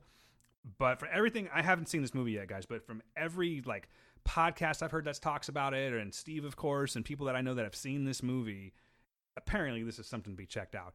If you are a little bit on the squeamish side when it comes to violence, I understand that it's like ultra violent, like 80s ultra violent, RoboCop. Oh God, what was that movie with Gene Simmons and Tom Selleck? Runaway, I think is that what it was called. Anyway, it was super violent. Yeah. So I haven't seen it, so I really can't base my opinion on it. But I haven't seen zero that makes me say no, don't go see this movie. This is right up my alley. If my poor puppy wouldn't have gone this week, I probably would have went and checked this out, and I'm probably going to go see it very soon within the next couple of days. Then again, I'm going to have like 6 to 8 weeks to see everything I want, so maybe I'll take my time. You can see everything. Yeah, that's when you do it. And also, I haven't had a theater experience like this since Get Out, where people are like, oh, snap, like when things happen. So I think a lot of that had to do with some people walked into that theater not knowing what it was. That's what happened. They didn't know what this movie was. And so when things started happening, everyone was like, oh, what? Like that was a shock as it was happening. That's what it made me be like, dang, I wish I would. Because the companion, she was like, what is this movie about? And I was like, nah, don't worry. You'll see. And afterwards she was like, whoa, I didn't know it was going to be. I'm like, dang it, man. I wish I would have freaking had that experience everyone else. I was the one in the theater that I was like, oh, this is the part where this happens. And they didn't. They were like, oh, it was some brutal kills, dude. It was some brutal kills, dog. Can I ask you a question? Like, it's unrelated? Yes. Oh, no, I'm sorry. Please go on with your thought because I was just about to get No, that's it. A little bit, so. Go see it because I don't want to give anything away about this movie. Go see it. I didn't even want to tell them about the kills. Actually, just go see the movie. I was just going to ask you if I ever meet quote unquote the companion. Should I refer to her as the companion? Like, hey, what's up, the companion? I'm Dan. It's nice to meet you. I've heard so much about you. I mean, probably her first name would be the best, I would think. Okay. All right. Does she know you refer to her as the companion? Yes. So is this like a little bit of yes. You don't want? Oh, you just have you're a very private person. No, it's I never did boyfriend, girlfriend, all that. I never called myself that. I've just always said companion. Interesting. Ever. Interesting. That's a very interesting Hudsonism right there. And we've decided, we already said, okay, no matter what happens in this, we're going to be friends, period. So me introducing her, me introducing her to people, I'll be like, that's fine, because she's not going to be a person I just stop talking to forever. So, and that was a lot of people's main thing. We're like, should we even meet her if you're not really going to? I'm like, no, she's going to be a friend. So regardless, you should probably know. Because one thing my mom did tell me is, she's like, what's worrisome is, if something happens to you, no one's going to know for a long time because you're by yourself. So you're going to be in that house. Yeah, no one knows anything about you. So you need to start, at least if everyone kind of knows who you hang around. If someone doesn't hear from you, Dan could be like, hey, have you tried Melissa? Have you tried her? Oh, yeah. But right now, Dan will be like, you know everyone I know. No one knows who Steve knows. No one knows where he is. But I need to start letting people know who is who, and which is what part of my party was, that everyone gets to know each other. So everyone knows, hey, has anyone talked to Dan? Maybe Dan's talked to Steve. Because things like that do happen, where it's just like, has anyone talked to? No, maybe we should call this person, because we all know who knows this person. Guys, no one knows who, like, go ahead. I was just going to say that, guys, I am so dead serious I'm not trying to be funny when I say this. Yeah. I am not exaggerating. Steve is like the most mysterious motherfucker I know. Like, seriously, dude. I consider you a good friend. You know what I mean? I mean, granted, we are limited on when we can hang because of our shifts, but I think this is an awesome way for us we've gotten to know each other a lot better through this podcast. Would you not say? Totally. Even even after the word, we've learned a lot about each other during this podcast. So you guys are learning along with me, but this dude he's a mystery to me. Like, there's just so much shit. The other day, I was jokingly said he was a magician. I go, yeah, did you know? Because I was being sarcastic. Like, yes, did you know he was a magician? Because, I'm learning new things about him every day. He was a fucking magician. I don't know if he's serious about this or not. He did magic. Well, you weren't truly a magician. No, I did magic as a kid. I wanted to go. Actually, there was a point where my mom said I did my first backflip at about 9.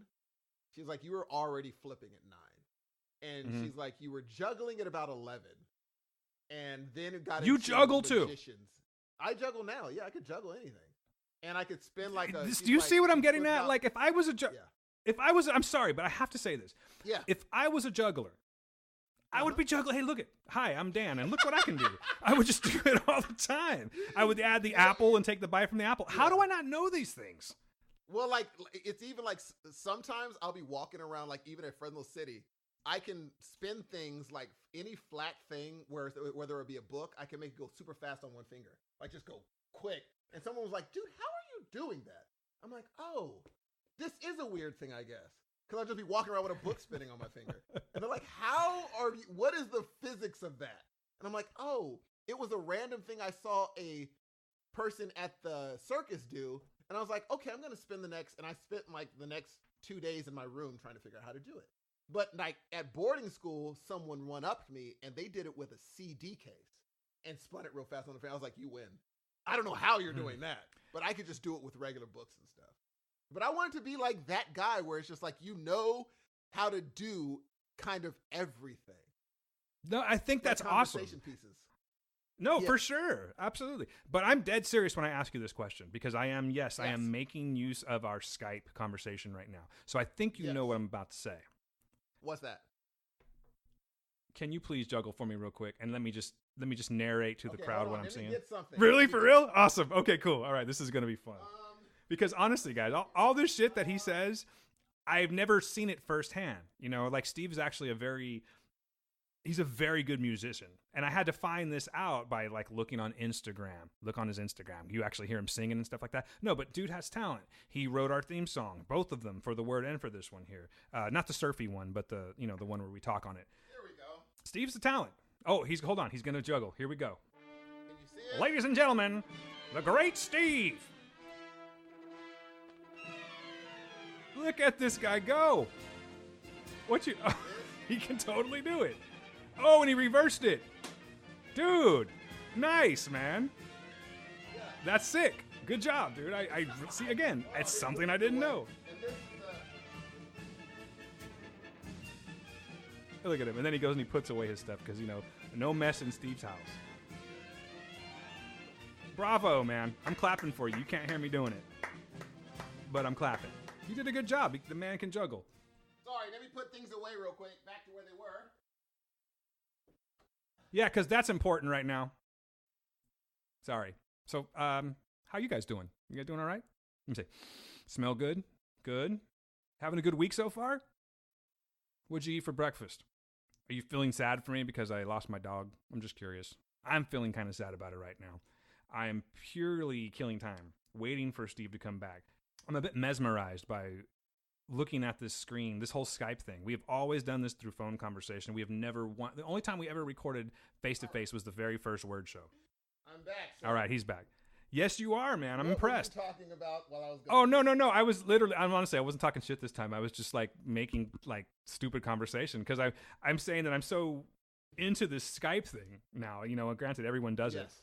But yeah. I like this. I actually got to call you out and you threw it back at me. You can juggle your ass off, dude. That's pretty awesome. Yeah. I'm super jealous of that. I've always wanted to juggle. Maybe you're going to have to show me how to do this.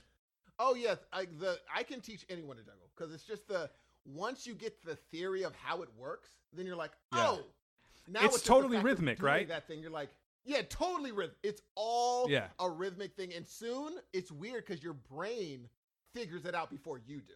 Like your hand will start, I can understand that. Like, oh, your brain figures out, oh, this is what I'm doing. And that's what made me know. I'm like, oh, my brain's quicker than me. My brain starts figuring things out way faster than I consciously figured it out. And so it was the same thing with the spinning the book. My brain figured out the physics of it before I did. So when I started spinning the book, it was just like, oh, this is how, once it starts going, it's going to just keep going. And my brain figures out the rest. You know what, Hudson? I'm going to go out on a limb right now. Now, the backflip was a conscious thing. Yeah, go for it. I'm just going to tell you, you know what? I think you're a catch. Ladies, I'm trying to tell you right now, I think this man's a catch. No offense to the compagnon. I'm just saying. Yes, I appreciate that. I appreciate that. I think this man's a catch, man. He's a handsome dude. He's a musician. He's talented. He works out. And he fucking juggles. Hell, Steve, would you like to go out with me? No, I'm just kidding. I think I'm going to go ahead and I think I'm going to get divorced and I'm going to marry Steve. That's what I'm going to do. Yeah, you know what seriously though. Here's what I'm going to do. I'm gonna marry into your family somehow. That's what I'm gonna do. Okay. I'm gonna find a cousin, some sort of cousin that you have randomly. In maybe. Dude, be my brother-in-law. Gee, where are you from? Where's your family from? Is it Spain or actual Mexico? I think it's no. I'm Fresno. saying your lineage. I'm saying your lineage though. Like, do you know where is it Ramirez? Is it Mexico? You know what? Honestly, man, I'm a little embarrassed to say I'm not really great with my lineage. Yeah, I'm not. Our family is so spaced apart, and there's other dynamics that I won't get into as to why I don't know these things. But there really are. I need to find these things out, and I've always thought about doing that. Isn't that what's it called? I don't even know what it's called. But no, not that. But I've considered that too. But I'm talking about the one where you could. Yes, I want to do that, and I want to track it all the way back, man. I want to find out where I'm from. But the 23 that would and me be thing, really cool. Yeah, I totally want to do I know it's your thoughts on the 23andMe, and I've actually read some things about that. Like, should we really be putting our DNA out like that? I get it, but this is a little weird, guys. I don't even. I tell everyone that I'm Mexican because that's what I've been told. But every single person, and I mean literally every single person that I go, I'm Mexican. They go, you are? Like every single time. No question. I don't look it. Would you agree? Gee, I knew your last name and thought you were Filipino. Yeah. But I don't really think I look. Wait a minute, Ramirez. But no, I look like I was like walking by like a Filipino shower and I got a drop on me. You know what I'm saying? like just a little drop of. You look full on. I thought you looked full on. When I first met you, I could have put money on you being Filipino. No question. I've never heard full on before. Hey, babe. Sorry, I'm gonna get my wife involved for a second. Yes. Do you think I look Filipino, full on Filipino? Not full on, but you do Okay, well, there it is. She says not full on, but I do look it. So I'll take it. But that's why I need to get involved with this 23andMe thing. And that's coming from a Sorry, Hispanic. it sounds like I'm doing a plug or something, but yeah, no. Yes. She says Irish as the day is long, sir. The only thing she's not doing is jigging right now. Gee, when are you going to go to Ireland, dude? I don't know. It's a really good question. I would love to know when I'm going to Ireland. I don't know. I'm just happy to get 8 weeks off, 6 to 8 weeks off to recover from a surgery. Okay, number one, first of all, our friends have a new podcast called Foom. From Yes, Nick we and, thank you, man. And Johnny Bucks. I'm faux and I was listening to Foom, and Mick said that he lived in the restaurant or a certain district in a certain place. I looked up where he lived, and it is beautiful, dude. Yes, I'm Googling you, Mick, because I'm a creepo. I Googled where you stayed, the area, and I'm like, that is beautiful. I'm drawing a blank on where he lives. It's, oh, God, what's the name of it? You want me to push pause? Is it Nottingham? Yeah, the restaurant district. I think he lives in freaking Nottingham, which is, how dope is that? In the restaurant district of Nottingham. And I he's like Lil Jon.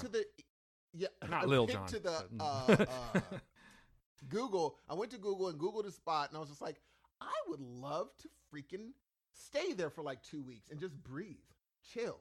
And Johnny lives in a coastal town. Like, he lives by the ocean. Really? These guys are living large. They're living nasty. And Johnny. And we're in the fucking San Joaquin Valley. His band is ridiculous. Like, yeah, Groove Zoo, guys. That was his band until I saw him. I was like, look at Johnny back there. And then you try to, here's my thing, Johnny. Look, Johnny. Look, let me tell you something, bro. I see you back there dancing, bro, while you're playing bass. Don't he look happy? Notice your little, yeah, you look real happy, bro. I'm like, look at this brother bobbing his head, swaying side to side and such, getting all happy-go-lucky. I feel you, bro. You killing it though. I hear them bass riffs you're adding in there. That's not part of the music. I like it. I don't even know exactly because they have one show out so far, and I don't know if they're on iTunes yet. In fact, I haven't really, had a lot of conversation with them lately. We've just been busy doing our own thing. Johnny's being a rock star, and Mick's over there just traveling the world and whatnot. But yeah, it is called Foom, F-O-O-M, ! And let them explain to what that means, because it does mean something. But you guys should listen to their show. They're actually very entertaining. They are and very I'm trying to funny, find, man. I at least want to give them a shout out because I don't know where to send anyone to listen to their show outside of Libsyn. You can definitely find it on Libsyn, but I don't know if they've gone through all the steps of doing iTunes and whatnot. But let me just do one thing really fast, because I think it's just as simple as, if you want to follow them, they're just getting started on Twitter, but it's actually called, it's at Foomcast, F like Frank, O-O, M like Mark, cast.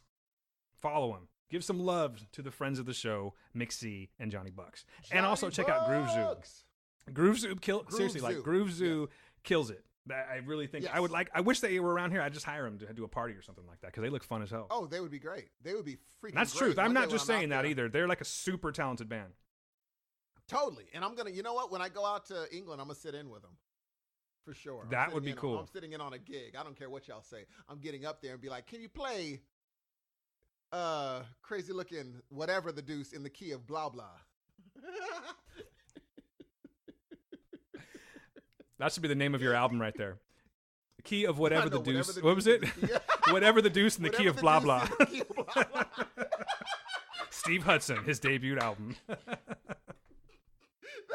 Let's wrap this shit up, dude. Let's wrap it up. Let's get the news going and let's wrap it up. All right. Well, let's start it off with there was more than just my doggy death this weekend. We lost Anthony Bourdain, Steve. Yes. Dude. That's a bummer, man. And we didn't just lose him to natural causes or even, it was apparently suicide, and that's a real bummer. I'm gonna be very honest with you. I am totally familiar with who he is, and I have watched some of his material. There's definitely shows on Netflix, and I know he had he was a correspondent on CNN, but I wasn't a huge Anthony Bourdain fan per se. You know what I mean? I appreciated what he did, but I just didn't follow him that well. But the thing that gets me, man, is like this suicide thing. It's like, it's bad. Like, it's really bad. You know what I mean? And you never know, dude. I mean, that's a stupid. It sounds lame how I said that, but you know what I'm saying? Like, it's just suicide is bad, Mr. Obvious. Yes. No, I don't mean it like that. I'm just saying that it just seems to be that it's taking so many more people, and I think maybe the reason that it seems that way is because it's people that are in the public eye now. Yes, it's always been that way, but I don't know, man. I mean, personally speaking, I could definitely stand to see a lot less of that. Yes, and this has been smart words. This has been smart words with Dan. And that's all. That's all I gotta say about that, ladies and gentlemen. You take that and you file it. You file it. You file that in your life file. Also, fire is hot and water is wet. Take that shit with you. Don't keep it to yourself now. Pass it along.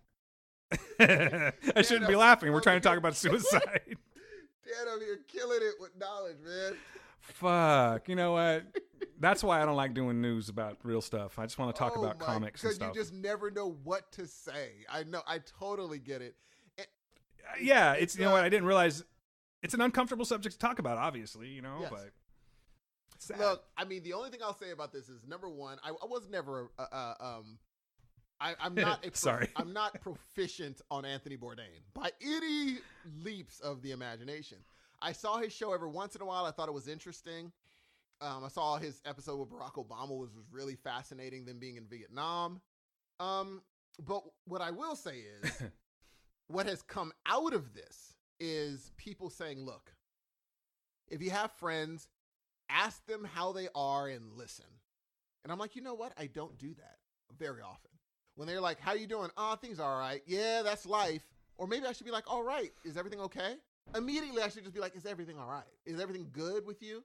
Instead of being like, how's life? Oh, it's rough this week. Oh, word? Dang, that sounds, yeah, that's life. You know how that goes. Instead of doing that thing, actually listening when someone is having a rough day and, you know, taking out the 5 or 10 minutes. Not saying that that's going to save someone's life, but you just never know. And this is definitely putting a focus on how I interact with my friends. And I need to be more of a listener than a talker sometimes in interacting with my friends. I need to, more than that I do now, say, hey, just thinking about you. I hope everything's okay. And just leaving it at that. Often I don't do that unless they text me first. So it's put a spotlight on how I need to be way more engaged with the people that I consider friends than I am now. So definitely rest in peace, Anthony Bourdain. Yeah. Hey, man, seriously, just to kind of redeem what I'm saying, and I'm sorry, because it is an uncomfortable subject for me to talk about. I'm not going to lie. But I did see something kind of interesting right now. I was looking it up because well, let me just say this first. So I just noticed 3 hours ago, it was posted that suicide hotline calls have spiked 25% after Kate Spade and Anthony Bourdain's death.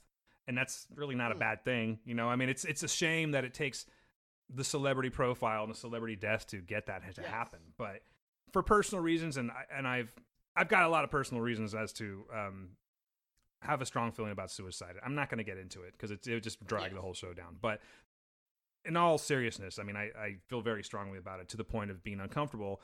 I never realized I was going to talk about it on a podcast before, but it did turn me a little bit uncomfortable, and I kind of made a goof out of it.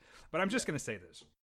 There's somebody there for you. You know what I'm saying? Like, somebody is out there for you. And even when it feels like there is no one there for you, there is someone that will listen, you know? And if you don't have, in your head, you don't have friends, you don't have family, no one that will understand because your brain's saying that that's not the case. And maybe that's the case.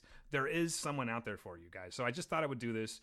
And, you know, and I'm sorry to make a jest of Anthony Bourdain's death. It honestly was more of an uncomfortable feeling that I had that I kind of, you know, detoured there. So to be fair, I apologize about that.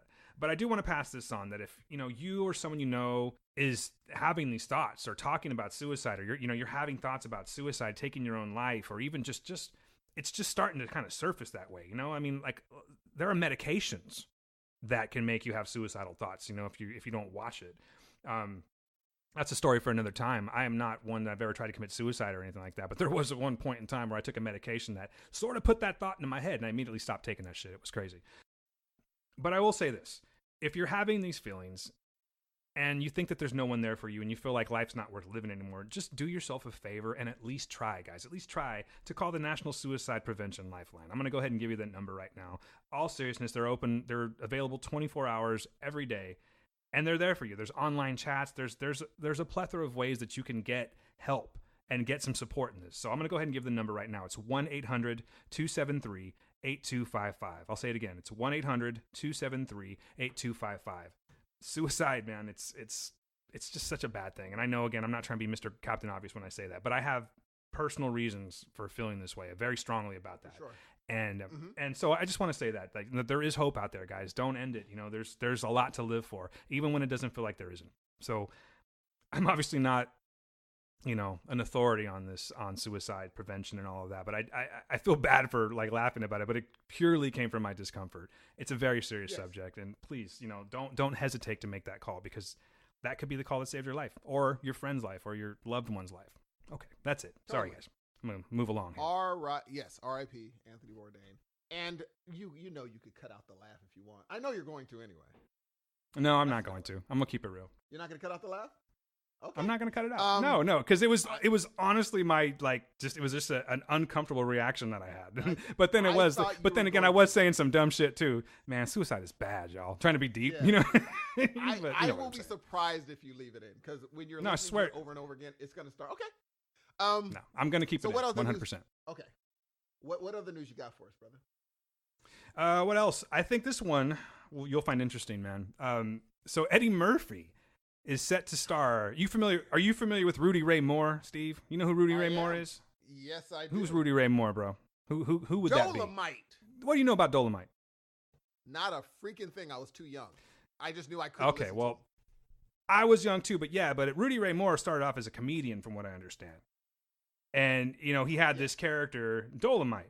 Dolomite got very popular, and I think he might have even made some albums, if I'm not mistaken, because in the 70s, there was a lot of comedy albums that were coming out from the likes of Cosby and Pryor, and I believe that there are some Dolomite albums out there. Well, it ended up going into the movie, the blaxploitation era of things, you know what I mean? And there's I think there's 3 different Dolomite movies are out. So Rudy Ray Moore was the person that played Dolomite, and now Eddie Murphy he's been signed on.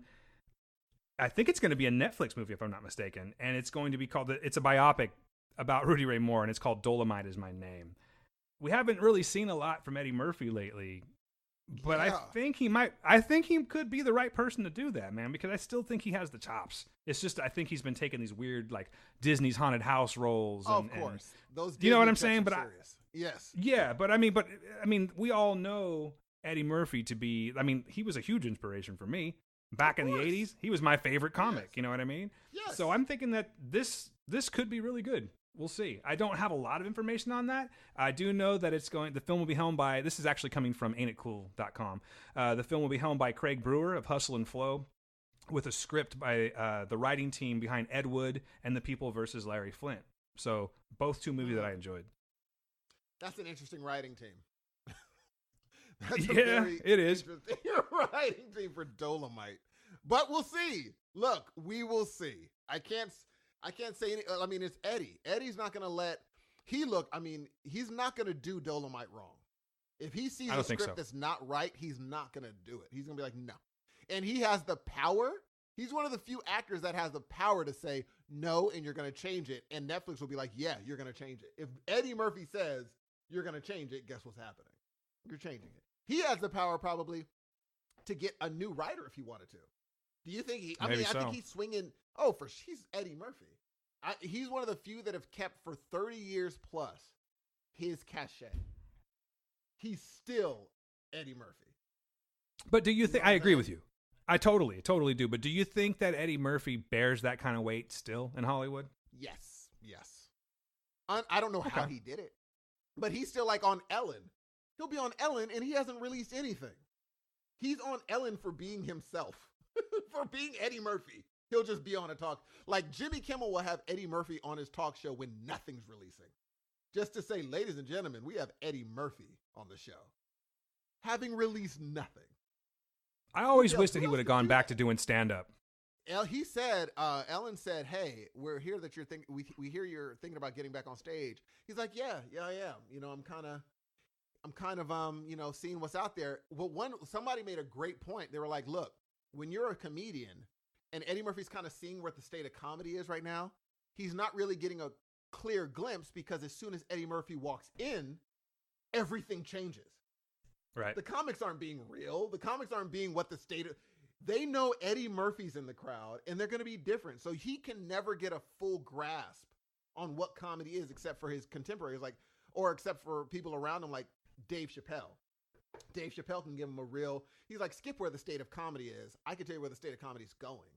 You know, hanging around those people will get him a clear sense of, okay, you know, he's not going to do Kevin Hart. He's not going to do that kind of stuff. But Eddie Murphy's not going to get back on stage until he knows that he's back in his bag again. And I don't know if that's going to happen.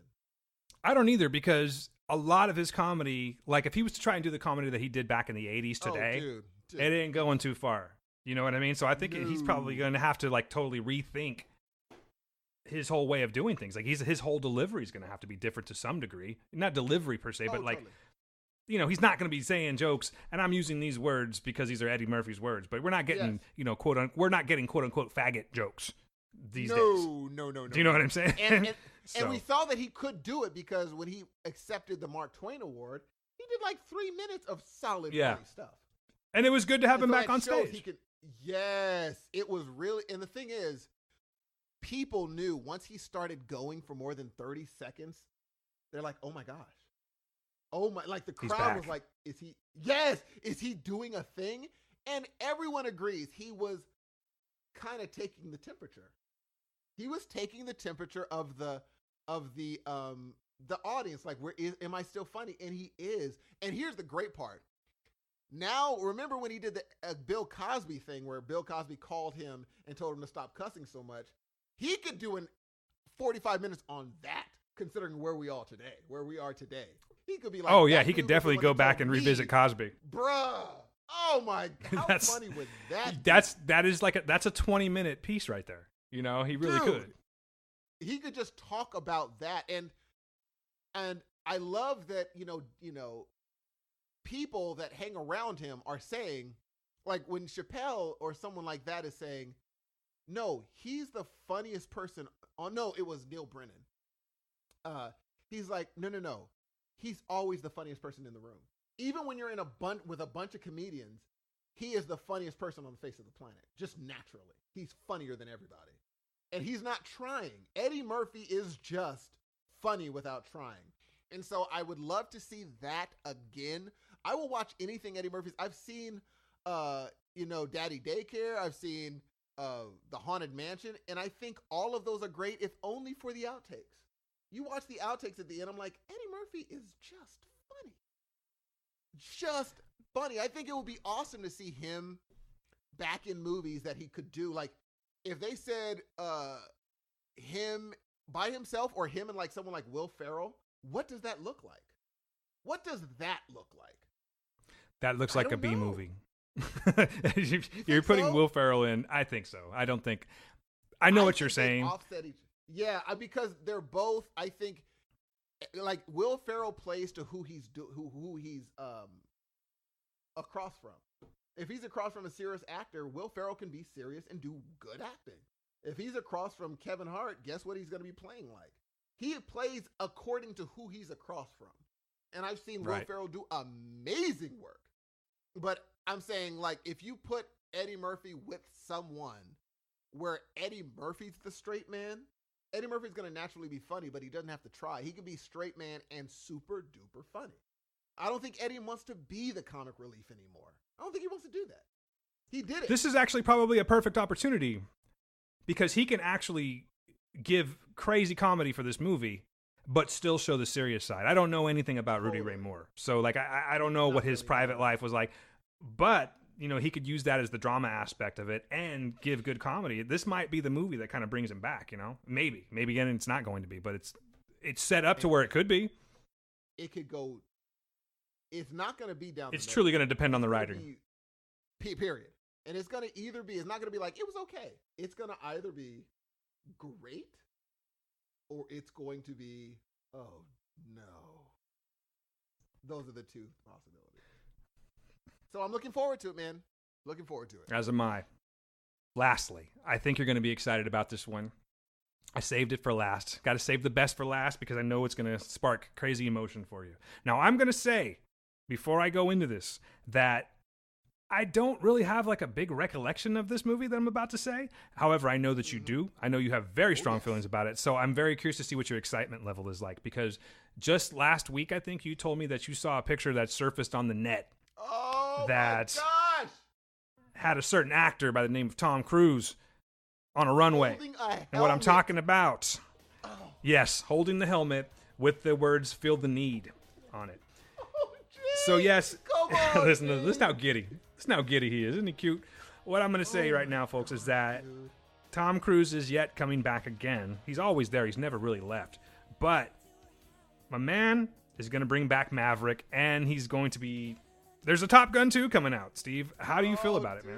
Dude, I am so excited. Whenever I watch Top Gun, I get giddy all over again. The Iceman, when Val Kilmer's playing the Iceman, he even does that stupid gum chew thing that people make fun of. It's still... there was a point, people don't remember. There was a point where Val Kilmer was the dude. He's not the dude now. But No. there is a point where Val Kilmer was that guy. And that was the height of his guyness, I think. That was where he was like, oh, he's the leading, he could possibly be leading man. But it's just, like, not many people have stayed a movie star like Tom Cruise has. I can watch Tom Cruise do nothing on screen. He is a star. When you think movie star, there are about 7 people you can name. And if Tom Cruise isn't in your list, you're a fool. He is a movie star. He is what movie star meant when they invented the name movie star. Everything Yeah, you don't have to he like is, him, he eats. but you can't deny it. No, you cannot deny Tom Cruise is a movie star. And so when I saw, let me tell, I wasn't prepared. I was scrolling through Facebook, and all of a sudden I see him with his helmet in his hand. Bruh, I went crazy. Okay, well, it gets I better. feel the need. Yes. The need for speed. It gets better, okay? Because you were just mentioning right now, maybe, or does it get worse? This is where I want to know what you think. Because you had just mentioned right now that Val Kilmer was formerly the dude, as you put it, back in the day. Kind of had a little thing. He had like comedic chops like Ryan Reynolds in certain movies, and then he could actually do serious acting too. Now, it looks like he's actually signed on to reprise his role. And I'm curious what you think about that. I think, here's the first thing I thought was, of course you are. Iceman Kazansky coming back. You, of course, are going to do that. It was not a shock to me. I was like, yeah, if Top Gun 2 is coming back, are you busy, Val Kilmer? Is there Hell something no. else you're planning on doing today? You know, exactly. So, yeah, and then the stupid thing is, the sucky part is they announced this, and then Val Kilmer makes a dumb comment on that surfaces on Twitter. I'm like, you're soiling what was a great, crazy-looking announcement, in my opinion. But either way, I had to just be like, you know what, Val Kilmer's a fool. Let's see. It's about Tom Cruise. This movie's about Tom Cruise. So we know we don't know anything about what the theme is. We don't know what the story's gonna be. But what we have seen is, because I searched it, you see Tom Cruise riding a motorcycle being filmed on some runway, and I watched that and got excited. Some behind-the-scenes thing. I was like, look at him riding a motorcycle on a runway! And I don't even know what it means, but I know it's on Top Gun set, so I got excited. So I'm being serious when I ask this question, okay? Because the last that I checked, the last pictures that I've seen of Val Kilmer, he's quite overweight now, right? Yes. Like, he's a really out-of-shape guy, and I'm not trying to be mean or throw jabs or anything like that. No, he is. So do you think they're just going to have to, like, get this dude into the Hemsworth gym and just, like, make, because he, you know, and make him, I mean, obviously he doesn't have to be as fit as he was in that movie because he's, what are we, like 30 years into this now? It's kind of weird that they're even waiting this long. Well, yeah, but that's true. That is true. He is, yeah, I mean, the only thing you got a good point. The only thing that's really changed about Tom Cruise is his age. You know, he looks a little more aged, but he still looks great. Do you think that they'll be able to get Val? No, he really does. I mean, like, you've seen it, the trailer for Mission Impossible like 9 million times in the theaters and on TV. It looks great. And he looks great. But do you think that they're going to be able to do the same thing with Val Kilmer? Because that seems like it's... I mean, when's this movie coming out? No, he's not. I think they're going for a... and this is such me... I am reaching. But I think it's going to be a situation where perhaps Tom Cruise pulls him out of retirement, maybe. Like he's washed up, perhaps, and he doesn't have to lose weight. That's what I'm thinking they're going to do. Or maybe just get him to a more manageable weight. You know what I mean? To where they're not focusing on his abs or anything, but he doesn't look like how he looks now. And I feel bad saying that, but I know you know what I'm talking about. No, it's true. And because here's what you can't do. You can't have him in a shirtless scene with Tom Cruise.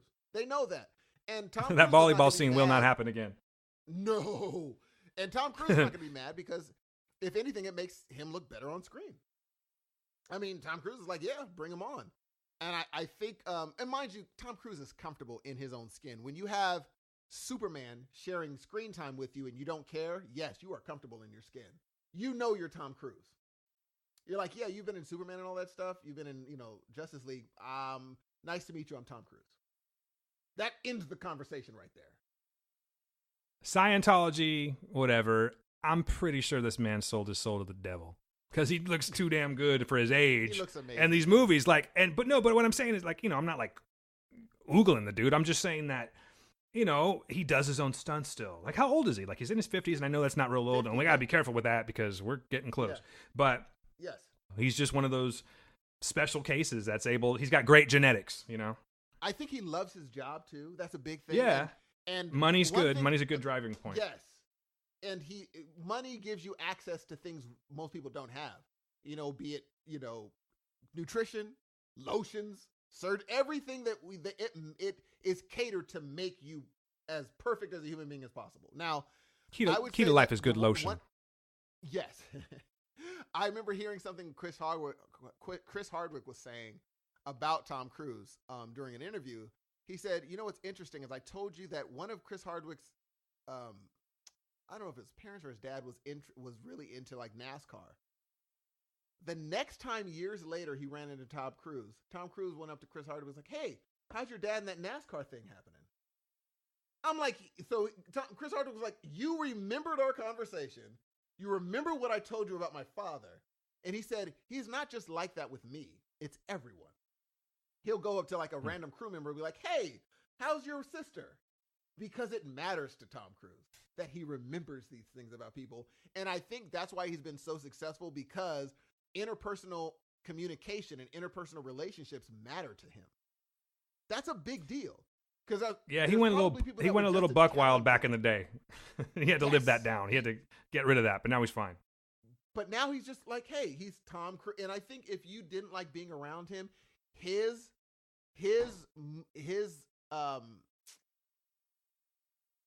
the well would have dried up. Yes, totally. The Tom Cruise corporation would have been, because soon you have enough when you're a total punk and a total douche. Eventually, the well's gonna dry because, well, technically we could just go to Hemsworth now. But people like him, so his career has been long because they're like, we like being around him, and he's a movie star. If it wasn't like that, he would be gone a long time ago, because he's made some stinkers. But he's not, because people like him. They like being around him. They like working with him. So again, I can't wait to see Mission Impossible and Top Gun. I will be there as soon as I can for Top Gun, and as soon as I can for Mission Impossible, because they're both gonna be incredible. I'm calling it. Steve, I'm gonna hit you with a cheesy DJ thing that they say, because and then we'll wrap this up.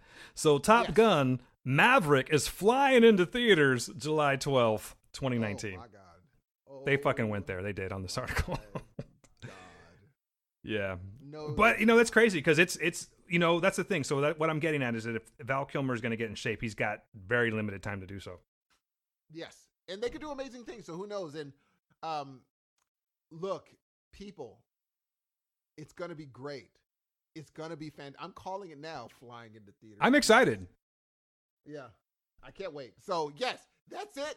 Ladies and gentlemen, you have to go. So, if we're going to sum up this whole podcast today, we're going to say Eddie Murphy, Dolomite, ridiculous, dope. Talk to your friends, see what they're, how they're doing, reconnect with people that you haven't talked to for a while, and just say that if you've been thinking about them, text them. Don't be so prideful to be like, I'll wait for them to text me. Don't, because they might not. Text them. Hey, or call them. Hey, just thinking about you. That's all. 3, Dan is in love with Sweetbitter. Thinks it's the best thing since buttered bread. 4, Top Gun is going to be crazy and amazing. 5, stop watching Upgrade trailers and go see the movie.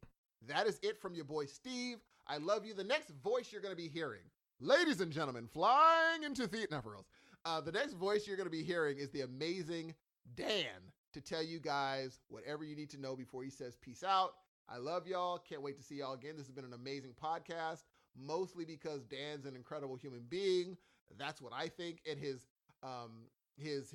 wonderful and amazing and awesome insights in life will always keep me in my seat. And I'm sure it does the same to you. I'm out. Let me get my waders on here real quick because it's getting a little deep. And let me just say real quick before Steve gets going here, I just want to say, I had fun this time, and we actually didn't get to talk about everything that we wanted to talk about. Yes, I do think that Sweetbitter's worth a watch. I do think you need to check out the new Coheed because it's awesome. Definitely watch Cargo on Netflix. It's sick. You're going to love it. It's fantastic. That said, ladies and gentlemen, we have just wrapped up episode 31 of Heroes of Noise. We are back. Thank you for being patient with us. I know we've been doing some different things. I hope you enjoyed the show. My name is Dan Ramirez. That guy over there that's juggling and shit, that's Steve Hudson. We are Heroes of Noise. Thank you very much. And I leave you with this. Peace.